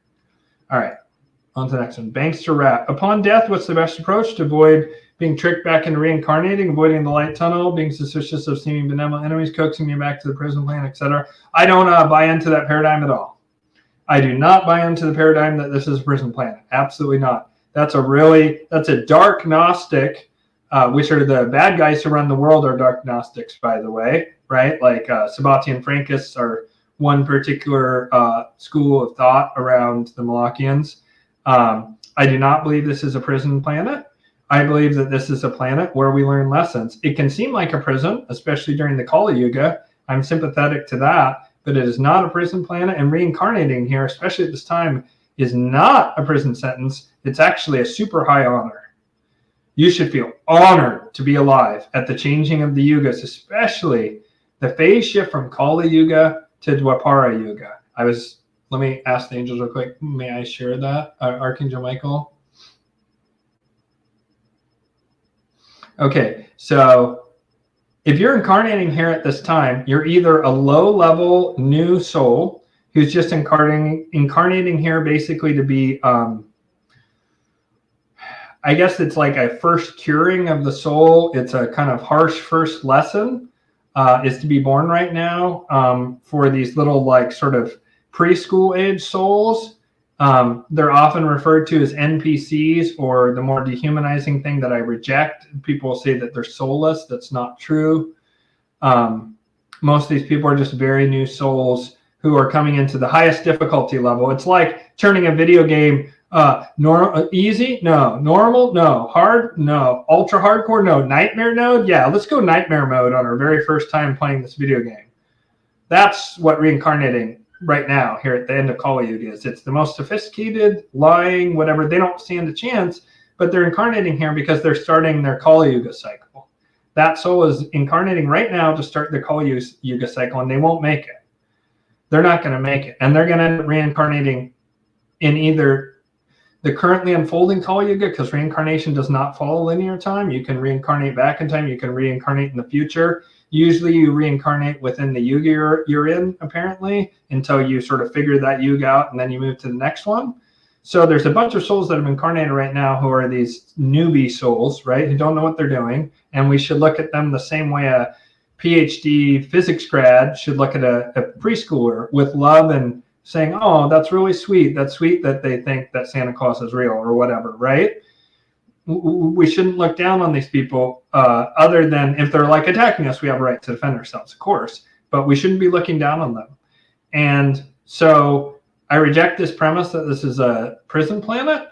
And as to reincarnation, what I've been told is that for people who are more awake, which probably almost everyone watching the show is, right? It's about 20 to 30% of humanity. You will be given a choice at the end of this, right?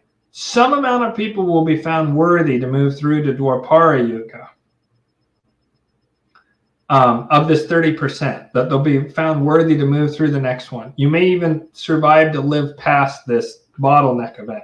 But even if you die on the other side of that bottleneck event, you will be given an opportunity to choose consciously whether you want to reincarnate here on Earth in the Dwapara Yuga and beyond, or whether you want to be done with Earth. Like you feel like your Earth experience is complete. Of course, this is going to be a higher, this will be your higher self will have a lot of say in this, thank God, not our little lower self that's been traumatized and shit on by Kali Yuga, but a more mature version of ourselves, free of a lot of the conditioning that we have. Thank God we'll be able to make this choice. So talking to you is not super useful in the sense of you will be at your highest possible state when you make this decision. And you won't need me to tell you this for this decision to be possible. And so it's somewhat silly to even tell you this, but you'll basically be given an option to reincarnate here or to choose to reincarnate in a different solar system. And if you choose to reincarnate here, then you'll reincarnate in the Dwapara Yuga, the Bronze Age Yuga, or during this transition point between the Kali Yuga and the Dwapara Yuga. Unless, if you're in that 70% of souls that either is a newbie soul or this is also a testing time, if you fail the test of being alive right now, if you fail that test, then you will reincarnate in the Kali Yuga.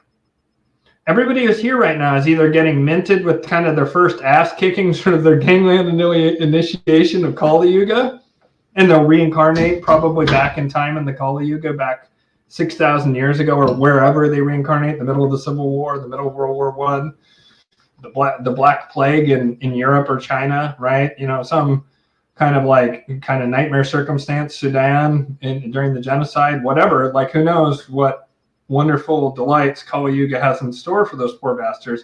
The 30% of us who are more advanced, we have to prove our mettle here. And then if we do, we're given this choice that I'm describing. If we don't, then we reincarnate in Kali Yuga, and our soul bounces around until our soul's learned enough, and then it can reincarnate again. This is a mind fuck, but can reincarnate again now and do a better job. This could be my manyth attempt at this life. I don't know. But you will be given a very conscious decision. It's not this dark Gnostic thing. Yes, there was a time, if you died before 2020, you weren't given the same kind of choice. It was more sort of like what you're describing. And what people are describing is there's no trick. It's quite the opposite. You have to prove that you're ready to be done with it. And it's very hard to do, except for right now. During Kali Yuga, it's very hard to do. It's easier to attain enlightenment in Kali Yuga, but this particular process that you're describing, it's hard to do. What happens is that light that everyone sees, that's the sun gate. When your soul comes down to Earth to incarnate, it moves past all the planets, right? I'm a Vedic astrologer, it's the main thing I do. It moves past all the planets, and it picks up all these negative tendencies. As you move through the Earth, all these negative tendencies, maybe laziness, maybe anger, or wanting to eat too much, or being too lustful, right? Lustful to where it's destructive to you and others, right? Not just that you're horny, that's okay, but it's like where it becomes destructive, right? You have these negative qualities you pick up from the planet. So you pass by Mars and you pick up lust and anger, right?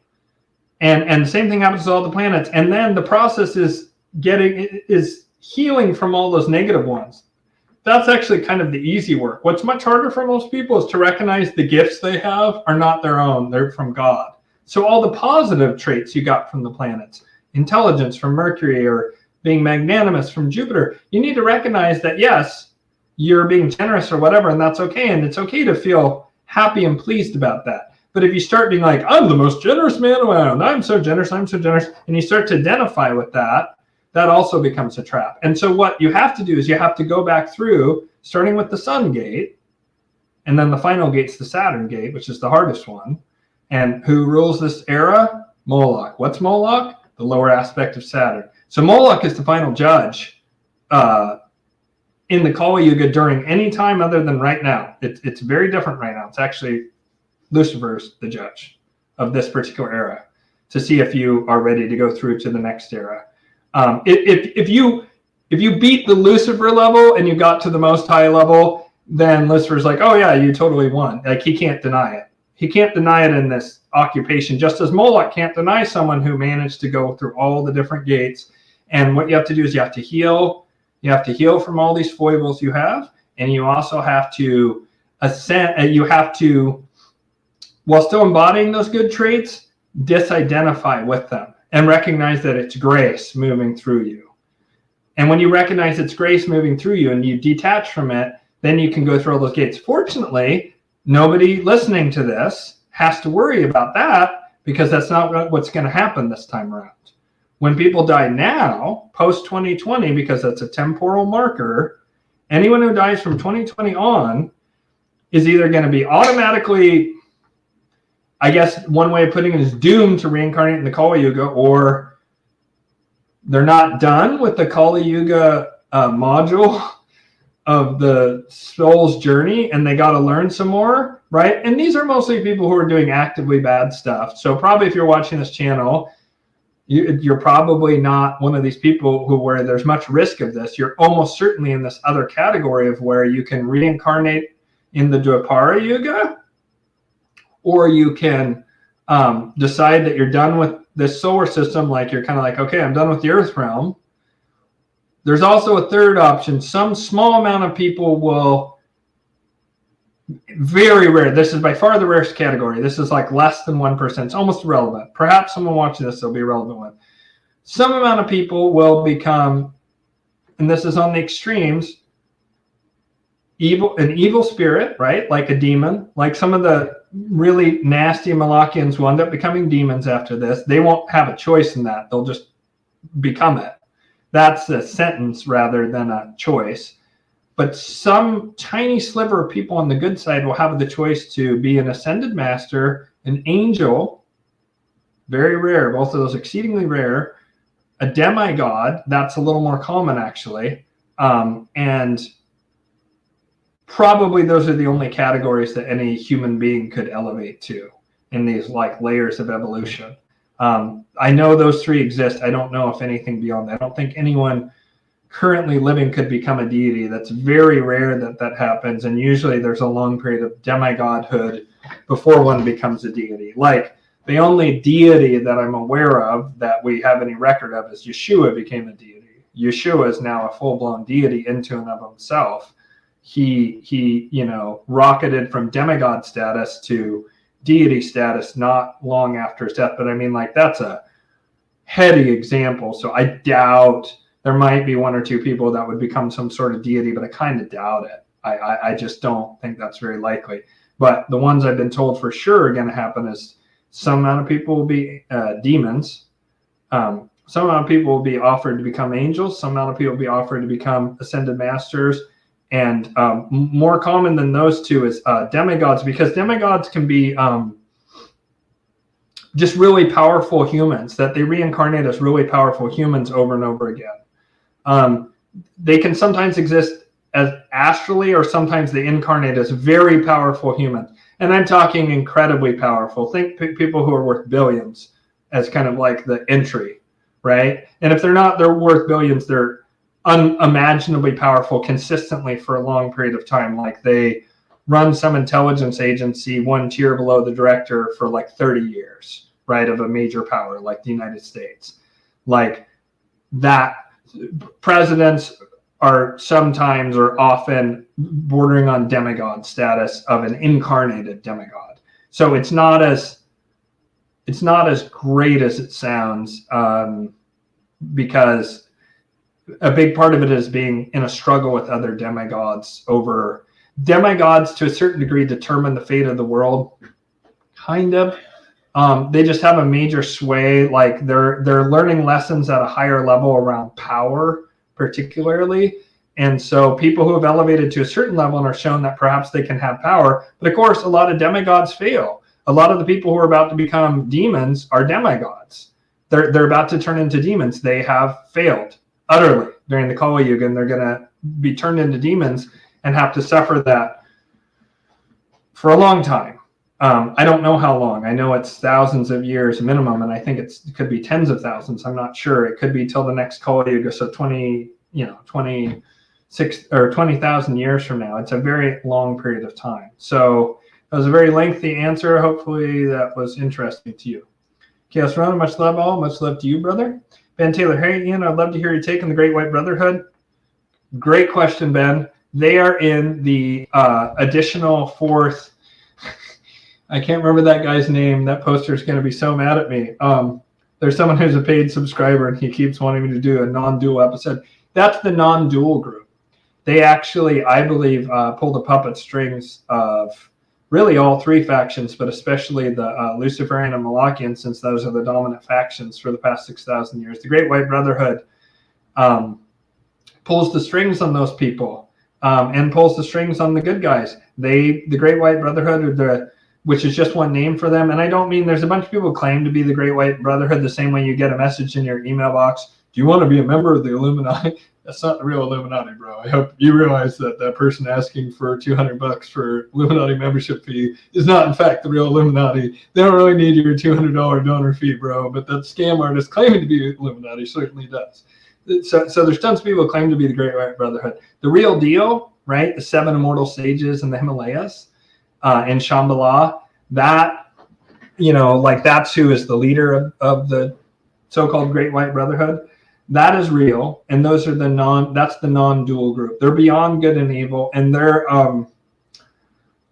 basically bodhisattvas, right? They attained enlightenment, and they chose to stay here to help guide the spiritual evolution of all the souls here. They decided to do something like much bigger than what the Buddha did, right? Where the Buddha decided not to disincarnate. He decided to stay here. The Mahayana Buddhism, as opposed to Theravada, which he told everyone else, don't do as I did, be Theravada and get the fuck out of here, get to the far shore and don't reincarnate, which goes back to that prior question. By the way, whoever was asking about reincarnating, if you don't want to reincarnate, non-duality, bro, that's the way to go. You don't want to reincarnate? Good luck to you. Enlightenment's rough. Fortunately for you, there's that process going to take place. But when I say enlightenment is rough, I mean, that is no small task. Like, it's kind of the ultimate human achievement, although it's not an achievement. And so non-duality is what is the way out, and it's also the answer to who the Great White Brotherhood is. It's a group of non-dual immortal bodhisattvas who are here to steer humanity's evolution, and they're beyond good and evil, and that's very difficult for most people to grasp. They run everything, actually. From Shambhala. They are able to manipulate people through consciousness and mind, and they might do something like World War II, and you're like, gosh, why would anyone? That's evil. It's so horrible, right? Well, but it led to human rights, the idea of human rights, and it led to this extremely modern period we're in. Is a lot of it's from the technology that developed during World War II. If you understand that people aren't their bodies and that people are immortal souls that are reincarnating over and over again, and you realize that the ultimate true nature of the reality must include both good and evil, and reconcile that, and you reconcile that within yourself, and you become an enlightened being, and you also master either physical or the equivalent of, they might be non-physical in nature. I'm unclear on that. There's certain things that point towards their physical, right? Like the only one we have any kind of like slight wisps of information about is Yogananda's teacher was Sri Yukteswar, the great astrologer who I disagree with on the yugas. And Bibhunev Misra's book is out, by the way, and I have my signed copy from him, and I'm going to have him on the show here soon. But he of course disagrees with Sri Yukteswar, but Yogananda's teacher is Sri Yukteswar, and Sri Yukteswar's teacher was Lahiri Mahayasa, and Lahiri Mahayasa claimed that his teacher was the immortal sage Babaji. He was this blue-skinned man who could teleport, who said he was immortal, and who could manifest anything with his mind. He manifested a palace, according to Autobiography of a Yogi, and this all rang as true to me. He manifested an entire palace so that way Lahiri Mahayasa could experience this palace of pleasures and kind of go through that in his soul, so then he could become this great spiritual teacher. He kind of like fast forwarded through a chapter of his soul's evolution by getting this pleasure-seeking thing out of the way. Which I think I need Babaji to do me a solid and build me a pleasure palace so I can get that out of the way, because that's one of the things that pulls me down, is this desire for earthly pleasure roots me here for sure. So they're the non-dual group, and they kind of pull all the strings. That's why you can't put them on a chart. That's why you can't talk about non-duality very well. I mean, just look up Advaita Vedanta and look up Sri Ramana Maharshi. Ramana Maharshi is the great sage who died in, I think, 1951 or 1952. We basically had a living Buddha on the planet. If there's anyone ever in all of human history other than the Buddha, and we have much clearer records of Ramana because he is alive during recording devices and recently, within the past 100 years, Ramana Maharshi was 100% enlightened.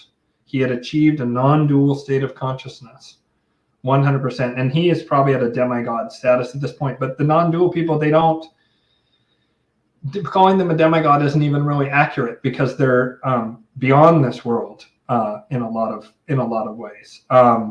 An example of a disincarnate demigoddess is Kuan Yin, although she's apparently on the cusp of deity and will become a deity in the next era, interestingly enough. So yeah, they're non-dual, and I will do a non-dual episode in the future. Guy who always asks me about it, I promise I'll do it soon, and I will give you access to it even if you're not a paid subscriber at that time.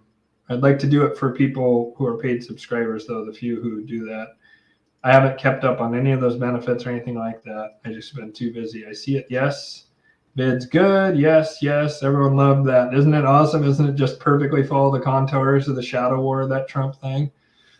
People are saying the guy smiling behind Trump is supposedly Seth Rich. Yeah, it could be. I don't know. Seed and Co. Yeah, Seed and Co. And that's a weird rabbit hole on its own. Views looking good, like this motherfuckers. LOL, it's free. Yeah, right on. Okay, let's see here. I'm not sure what that is, but I like it. Are they gold coins on their side, maybe? Is the Great Taking looking likely? I'm not sure what the Great Taking is. You mean the Great Reset? That's going to fail. When does the new financial system start up? What's the latest at XRP? Was BTC created by NSA? Is it a decoy and go to zero when Satoshi sells? Yeah, that's what I was talking about earlier. It's either going to be digital gold or the biggest rug pull in history. BTC, I believe, was created by the NSA. I believe XRP was created by the NSA and ex-NSA people. I believe they're both Luciferian. They're both Trojan horses. The BTC was a Trojan horse for regular people, and XRP is a Trojan horse for the Molochians, in my opinion. And is going to dupe them. And so when they turn on the new financial system, which is a year from now, actually, it's January of 2025 is when the new one turns on. When that happens, that's one of the catalysts of where it's over for the Luciferians. It's all over but the crime. I mean, it's not going to be overnight, although I believe it'll be fairly quick. Once that new system is on, it's going to go in a very different direction than the Molochians expect, and the Luciferians are going to take it over with the computers, and that's going to be one of the ways that the Luciferians will destroy the Molochians, is with the new financial system. I had asked about the place with the strongest presence. Oh yeah, probably. So I haven't been everywhere, of course, and I know from feeling into it that the Arabian Peninsula is quite dark. Unfortunately, Egypt is quite dark, even though it has a beautiful. Egypt is just very ancient. It's much more ancient than people think. It's much older than the Sphinx. The Atlanteans supposedly were doing archaeology there, so let that sink in, right? So like talking 20,000 years ago, the Atlanteans were doing archaeology on the Giza Plateau. So that's been a sacred site for a long time. Multiple civilizational cycles, multiple golden ages, it seems. So the strongest presence, the most high. That's a really interesting question. If I had to guess, I would say probably the Himalayas, maybe. I think any place any place where there's unspoiled nature, regardless of what biome you're in, whether it's a desert, maybe not the empty quarter in Saudi Arabia where it's just pure sand, right? But any place that there's life, where the environment is fairly intact, is you're going to find the vibration of the Most High. Conversely, the older the cities, they tend to have a very heavily layers of Luciferian and Molochian energy to them. And then certain cities, like especially the micro cities of the Vatican and DC, I can both say that those are absolutely horrible. I find London to have an absolutely repugnant energy. I hate it. I haven't been to the square banking mile of London. I can only imagine that's even worse. So probably those are the big three, because that's the three prongs of the Molochian system, which again has been administered for 6,000 years by the Luciferians. But the three prongs are the Vatican, the square mile city of London, and Washington, D.C. And so those are like the heaviest Molochian energy. I would say Luciferian energy, you see it in to some degree Silicon Valley, and just like wherever there's like emergent tech. A lot of the East Asian countries that are super built up and technological, like Seoul or Tokyo, have very heavy Luciferian energy. Certain places in Europe have it, although Europe is definitely under a fog of Molochianism. Any place where the communists were for a long time, you'll find a very heavy imprint of Moloch. I think that by and large, there isn't really a strong Most High energy most places. Maybe Notre Dame might be an exception. I really like the energy there. Although that is also kind of a Luciferian, it certainly was a Luciferian project, the building of Notre Dame. I would say that it's mostly in natural places are where you're going to find it, where there's unspoiled nature, because that's where you find the most natural order and natural harmony. We don't, unfortunately, really build that way because it's such a far cry from the energy that we've lived in the past 6,000 years. Very interesting. Yeah, city water is definitely nasty. I'm very fortunate that where I am, I have well water. And we had it tested, and it's pretty clean. I mean, we didn't do the like crazy 5 trillion chemicals test. I'm sure it has some bad stuff in it. But yeah, purifying your water is a good idea. You know, writing nice words on the side of your water thing is not a bad idea. Yeah. What's your thoughts on one world religion? They coming up? Yeah, well, I mean, that's what the Luciferians want. The Molochians would just like to kill everyone. But the Luciferians want one world religion, and it will be the secret worship of Lucifer, and it will look an awful lot like the worship of mankind and our achievements. And that wandering priest/magician that I was with today, he said, he helped me solidify in my mind that the Antichrist would be Luciferian rather than Molochian in nature, because the Christ is the Redeemer and the Antichrist is the false Redeemer, the false light. Which, if I had to pick, who would that be right now? Well, I mean, it's got to be Musk or Trump, right? Some people are saying I find this very intriguing, and this one kind of gives me chills. Possible figure of an Antichrist, if we've seen them yet.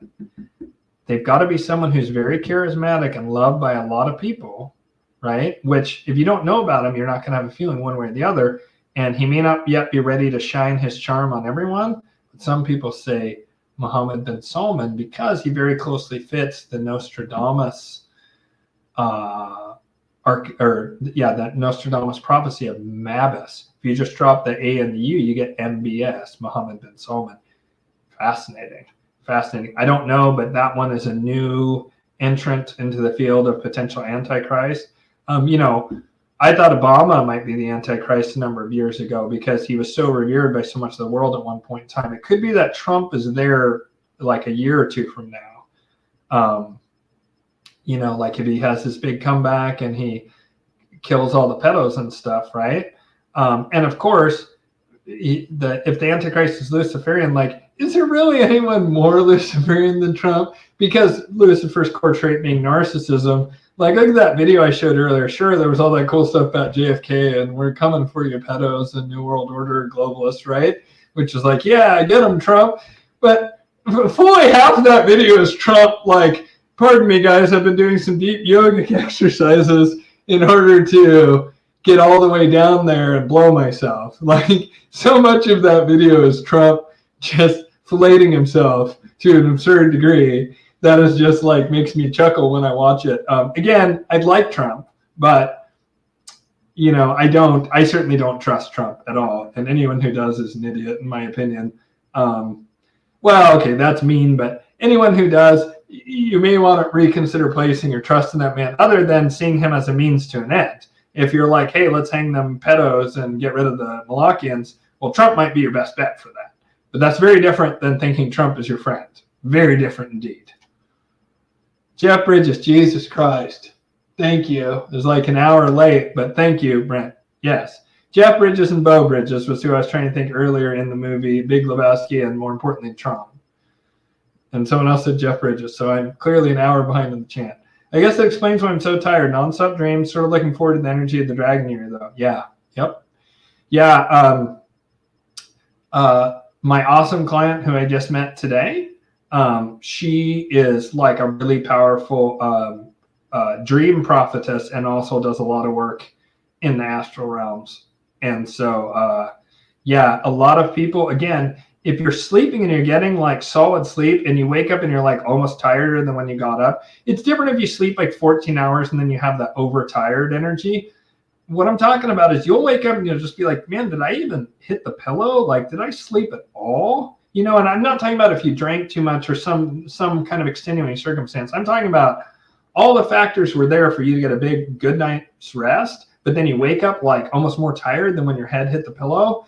If that's the case and you watch this channel and you're into all the spiritual, you know, you understand there's a spiritual war going on. Part of the reason you understand this is because you're involved in it, in the astral realm. And of course, this gentleman here is one of my angelic magic students. So the odds of him being involved is bordering on 100%. Oh my God, it's past 9:30. My family's going to kill me. Okay, I got to go quick.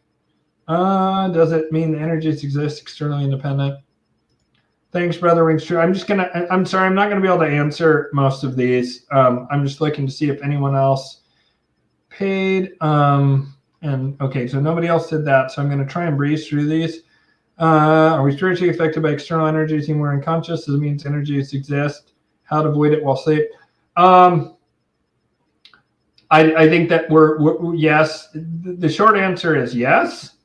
The energies exist independent outside. No, they don't.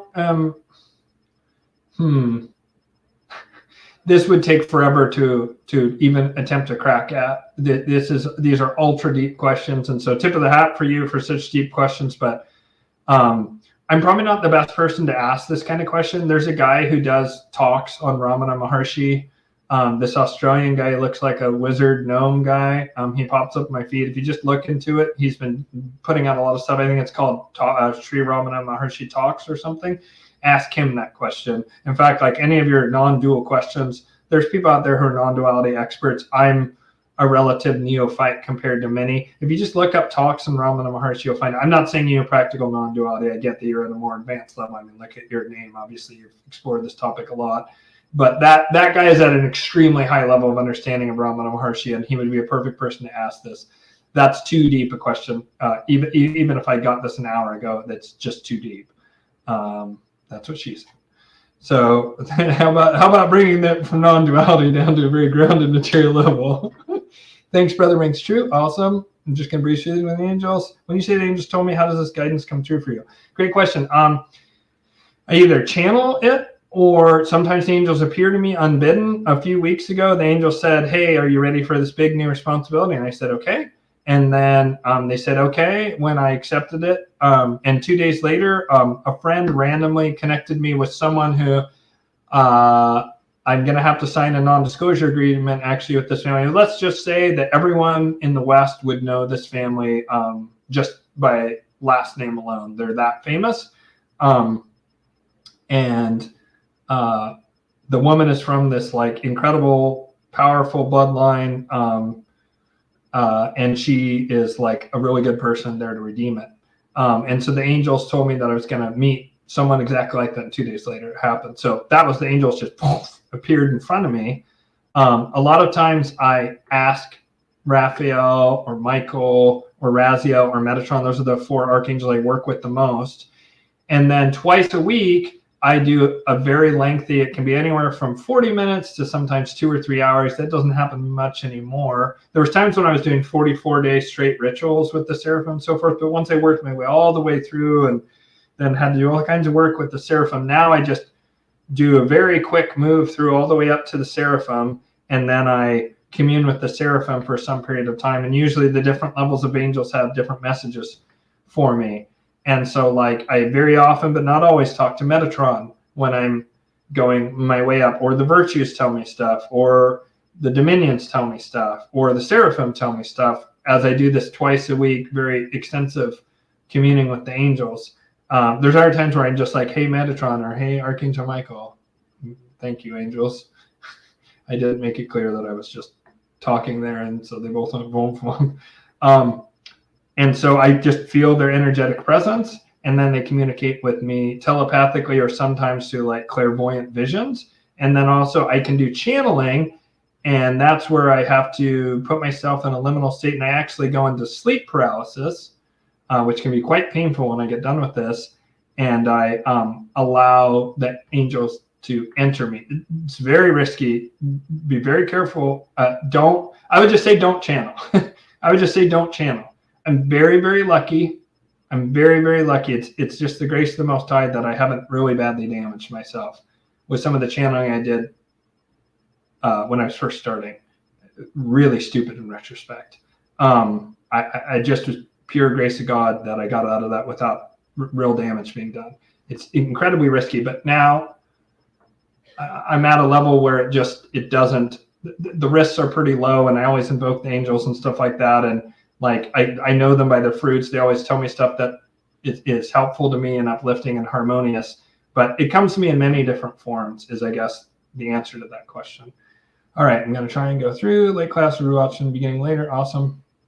Ian, Manly Hall, real deal, or the McDonald's of esotericism? Definitely real deal. Manly P. Hall, definitely the real deal. 100%. I mean, he's revealing stuff that he's not revealing the deepest secrets. I mean, he can't. He was just an incredible student who, after the fact, was invited into a lot of secret societies. And then I think once he was allowed to release even more information, much like Helena Blavatsky. Rudolf Steiner got a ton of his information through being an incredible clairvoyant. But I would put, Annie Besant, and there's been a few others. I'm trying to think of that one woman's name. And all these people also, with the exception of Steiner, who I trust quite a lot, almost all these people were Luciferian in terms of consciousness. Some of them were maybe more Most High, but they certainly, Luciferian information was coming through them, or that was the net effect of it. But there's been different people at different times who have been chosen to release information publicly. And so Manly P. Hall was one of those who was allowed to release stuff from the mystery schools into the public sphere. And, it was probably at the direction of Luciferian forces. I'm not saying Manly P. Hall worshiped Lucifer. I want to be clear about that. Or any of these people, I'm saying the spirit moved through them because of the relative state of consciousness of Earth at this time. There's others like Sri Yukteswar and Yogananda and other people, particularly in India or different Buddhist sects, who brought through stuff that I would say is more Most High related or non-dual in character. But Manly P. Hall, definitely, I believe, the real deal. Limited, of course. After cutting out porn, yeah, well, I'm a horny bastard. What can I say? You're correct, though. Yes. On Talk Chia stuff. Hey, everyone, about 30 minutes late on a seat. Oh, my God. Can I borrow? Would you do a blood transfusion with me, Giga Chad guy? Because you clearly have 2 to 3 times the normal testosterone, so I'm sure you could spare some. Seriously, that guy has, I swear to God, the Giga Chad model guy, the Arabic guy, whose jawline has an additional jawline. That guy has clearly, way above average testosterone. I could use some. Do you believe your natal Vedic chart can help you determine what lessons you can learn in this life? Oh, absolutely. Oh, yeah. That's why I always tell people who work with me that that's the first thing I recommend they do, if at all possible. Maybe angelic magic is a calling for some people first, but as a general rule, I'd tell people to get either, if they're under 40, their natal, or if they're over 40, either their natal and their Navamsa, or just their Navamsa. And unless you're like 22, you might also want to get your Navamsa to know what's coming your second half. For instance, I had a client who had an amazing natal chart, and then their Navamsa, talking money-wise, but then they're quite young, thankfully, but then their Navamsa had a huge drop-off. And so I advise them, for example, you're one of those people who needs to stack the cash now, and then in the second half of life, use your savings. And said a lot of stuff about fixed assets in the second half of life. So probably this guy will take my advice. He said it sort of become a mentee to me. Dying laughing, enjoy Nightmare Game Node. Yeah, no kidding. Much love from the NC Homestead. Awesome, Ryan. Good to see you, buddy. If I came back to Earth, I'd come back as a pelican. Boy, you want to be a living Earth demon. Rawr. Pelicans are frightening. This is totally a prison planet. We're trapped, always reincarnating. It's about learning the real teachings of our ancestors, Egyptians. Well, I totally, you can have that belief, but we disagree on that. We learned how to break free and go home. Yeah, I mean, if you really feel that way, then cut out the bullshit and go straight to non-dual teachings. Don't bother with any of this esoteric stuff. Do not bother. If you really believe what you just said here, I know the answer. It's called enlightenment. Become a Buddhist, right? Try and find the purest Buddhist teaching you can find, or what's much purer and recent and strong is Advaita Vedanta in India. Don't fuck around with anything else. If you don't want to reincarnate and you really think this is a prison planet, enlightenment. That's the only way out. Everything else is a lie. Everything else is a lie. Don't waste your time. Start now, because let me tell you something. Non-dual consciousness, the ultimate human achievement. Makes dunking for the free throw line look like nothing. Like, it's very difficult. So, speaking of animals, what's their deal in? They're just some animals, some of us reincarnated as animals. Very, very unlikely to move downward to animals. It happens. There's also enlightened animals. That's much rarer. Usually only human level consciousness, or dolphin or whale, like primates perhaps, are more likely. Kind of the more complex your brain is, the more likely enlightenment is kind of true. It's a general rule. So yeah, they're just souls at a different stage of evolution, and a much more innocent stage, even if they're like predators. What happens to enlightened masters after they die, in your opinion? Do they merge into the source or become gods? It depends. Some of them merge into source if they're like truly enlightened, like the Buddha or whatever, and some of them decide to reincarnate. They have the choice.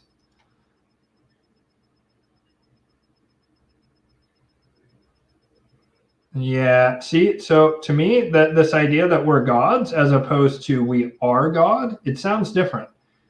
We are gods is narcissistic, Luciferian in character. In my opinion, I'm not castigating you. I'm just saying this is my feeling about this belief that we are gods, right? And there's someone I alluded to earlier who likes to push this exact thing, red flag, red flag. If you say that you are God, that is true, and that can be quite humbling, because it's the same way that this little bit of cuticle is Ian, or this particular beard hair is Ian. It's true, it is Ian, but should this little beard hair really be taking credit for what all my hands are doing and the speech coming out of me? Can it really, right? And we're more like one of these beard hairs on the body of God than we are an equivalent to God. Believing that we're an equivalent to God as opposed to we're part of God. Do you see how the difference there, right? That's a Luciferian, to make humans be the center, and that's narcissistic. God is the center, or you say God has to be destroyed, Molochian, dead materialism, or you say I'm God, right? Like, not I'm a part of God, and not like I'm God, which is true, everyone is God, but I am God, or I am a God. That's frickin' Patrick Bateman in American Psycho. I am a God, right? Like that's Luciferianism in a nutshell. There's this belief that we are gods, right? because the lie is actually inherent in it. We are gods. Because it's saying that we're the same as like the creator God. It's true, like I said, the beard thing, but depending on how you say it, it changes your frame of either you're thinking you're hot shit, not you, Hawkeye, but whatever individual's thinking this, or you're thinking you're part of this greater thing that you surrender to and are in a surrendered state. One of them is humble, but also true and very powerful and sacred. And the other one is very egocentric. It's narcissistic. It's Luciferian in terms of consciousness. I'm not trying to bag on you, Hawkeye.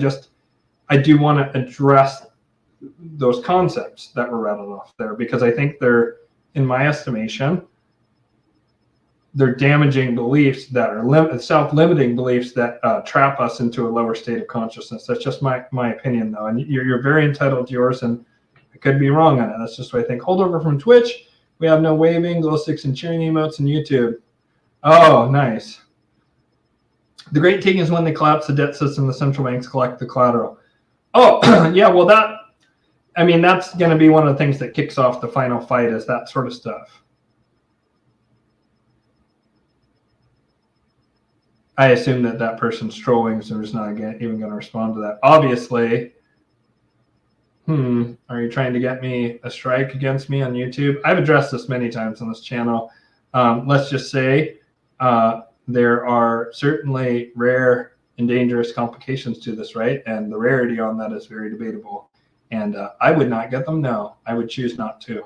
That is my choice that I've made for myself. And lots of people are talking about it. So that just is a very suspicious / trolly comment. Are people that are going to take birth after 2030? Oh, yeah. The babies that are being born right now are off the chain.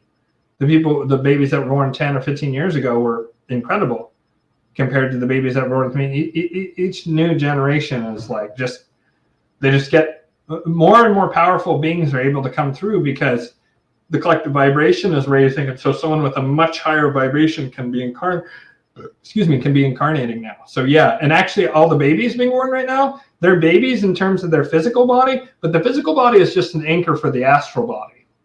It's just sort of the hermit crab shell of a hermit crab, but the hermit crab is the relevant part, which is the higher self, the astral self. All these babies that are being born right now, they're adults in the astral realm. And some of them are extreme badasses. A lot of the humans that are leading the charge in the astral realms are babies right now, because they're so much more powerful than people who were born 20, 30, 40, 50, 60 years ago. That doesn't mean if you're 60 that you're lesser. There's people who are 60 who are way more involved than most 20-year-olds. It's very dependent. But as a general rule, the vibration is raising, and so therefore more powerful souls are incarnating now, and that will only increase in the future. Okay, almost done here. Hey Ian, love your work, man. Can you give us a word on anything you've heard about what's happening down here in Australia? We're getting smashed with weather manipulation seemingly across the whole country. Yeah, brother, I hear you on that. I know you guys have been having all kinds of crazy stuff. Gosh, I got to tell you, I really feel for all my Australian brothers and sisters. I'd say get to the north and the west, get away from all the big cities. I know some of the worst weather is in those areas, or at least it was when they did the horrible fires there in 2019, I think was when the terrible Australian fires were, and those were definitely set, just like the fires that happened here in my home state of Oregon. I do not know what's up with Australia other than I am so glad I'm sorry, like it looks like you have a child and it's probably not easy. If I lived in Australia and they had the means, I would move out. If I couldn't do that, I would try and move rurally. And regardless of anything else I did, if I lived in Australia, I would be working very hard to find like-minded individuals to form community and getting right with God within myself. Fortunately, I believe that Australia and Canada and New Zealand and Europe will eventually be liberated. But right now, the English-speaking countries that aren't the US or the UK, for whatever reason, the UK, despite being the epicenter, is like one of the more, it's like probably the second freest. I would say in terms of freedom of English countries, there's the US, just a gigantic gap, and then the UK, and then it's kind of a toss-up in terms of tyranny between what's the most tyrannical country? Is it Canada? Is it New Zealand? Is it Australia? I don't know, but I'm super glad I don't live in any of those countries, and I really feel for the people who do. And I think that for folks who live in those countries, it becomes of paramount importance to find like-minded community. Of course, have stockpiles of necessary physical stuff. I would be considering ways to get out, but just know that if you can't do that, then you're meant to be there. And if you're meant to be there, it's more than likely for you to survive. And so then it's about the matter of like, how do I move through this period of chaos that's coming up in the structure of a tyrannical government in Australia? And the answer is you have to really find like-minded community. And again, if you have the ability, if you can't get out of Australia or Canada or New Zealand, and I know Alex, one of my beloved students and friends who's in this chat, is up in Canada. If you can't get out of those countries, then form community and get rural if you possibly can. And then do the inner work is the most important. Then you can weave through things, and maybe you can make it at an airport, or you find like-minded community there in Australia or whatever. Do the inner work. Yeah, I'm so sorry. You guys are like really bearing the brunt right now. I will say this, it'd be much worse if it wasn't for the United States. Is the only thing holding back the tide of far worse tyranny in all those countries.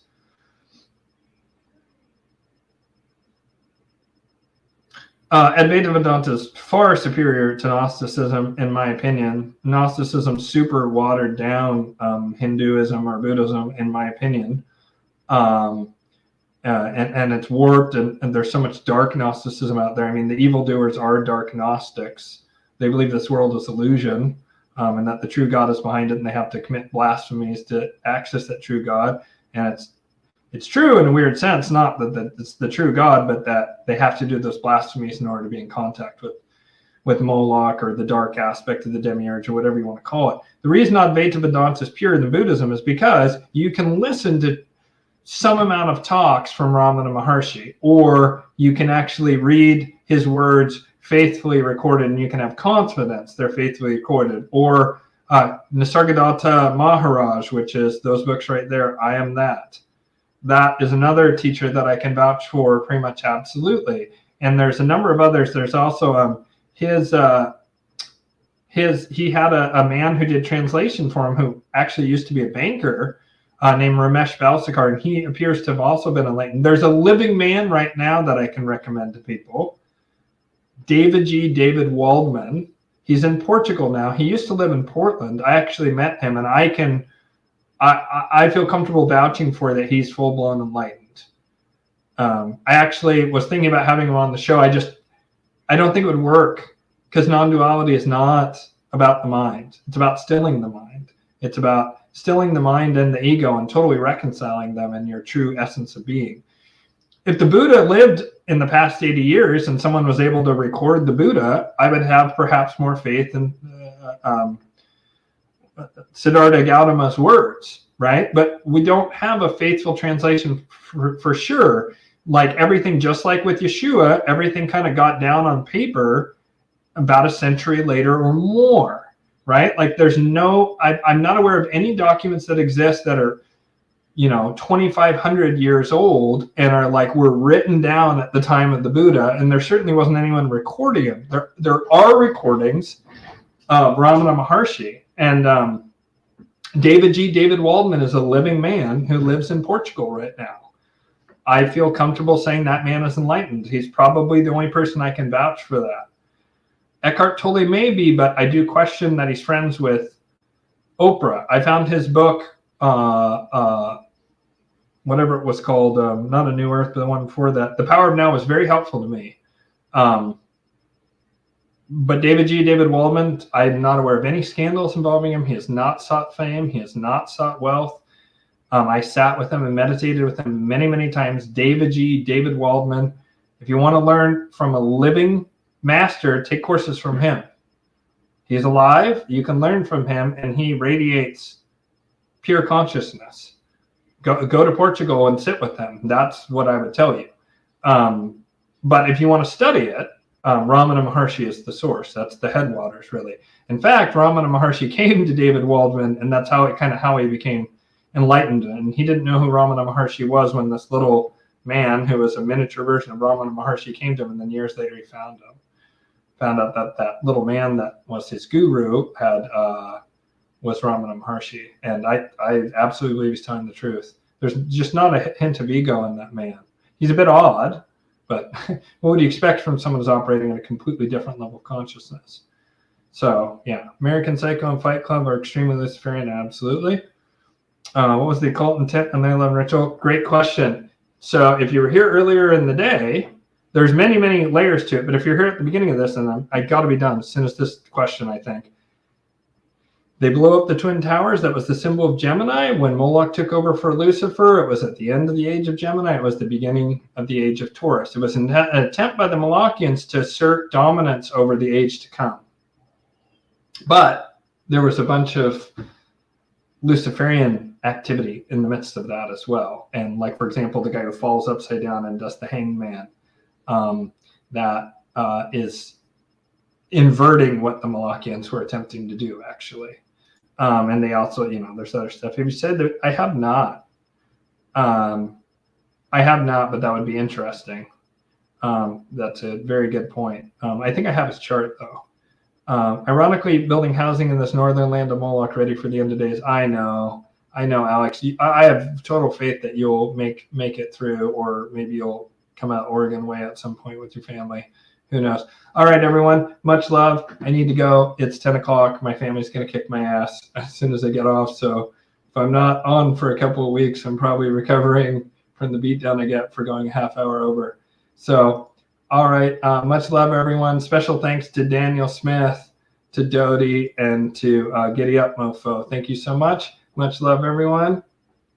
And I'll see you next time. All right. Bye-bye.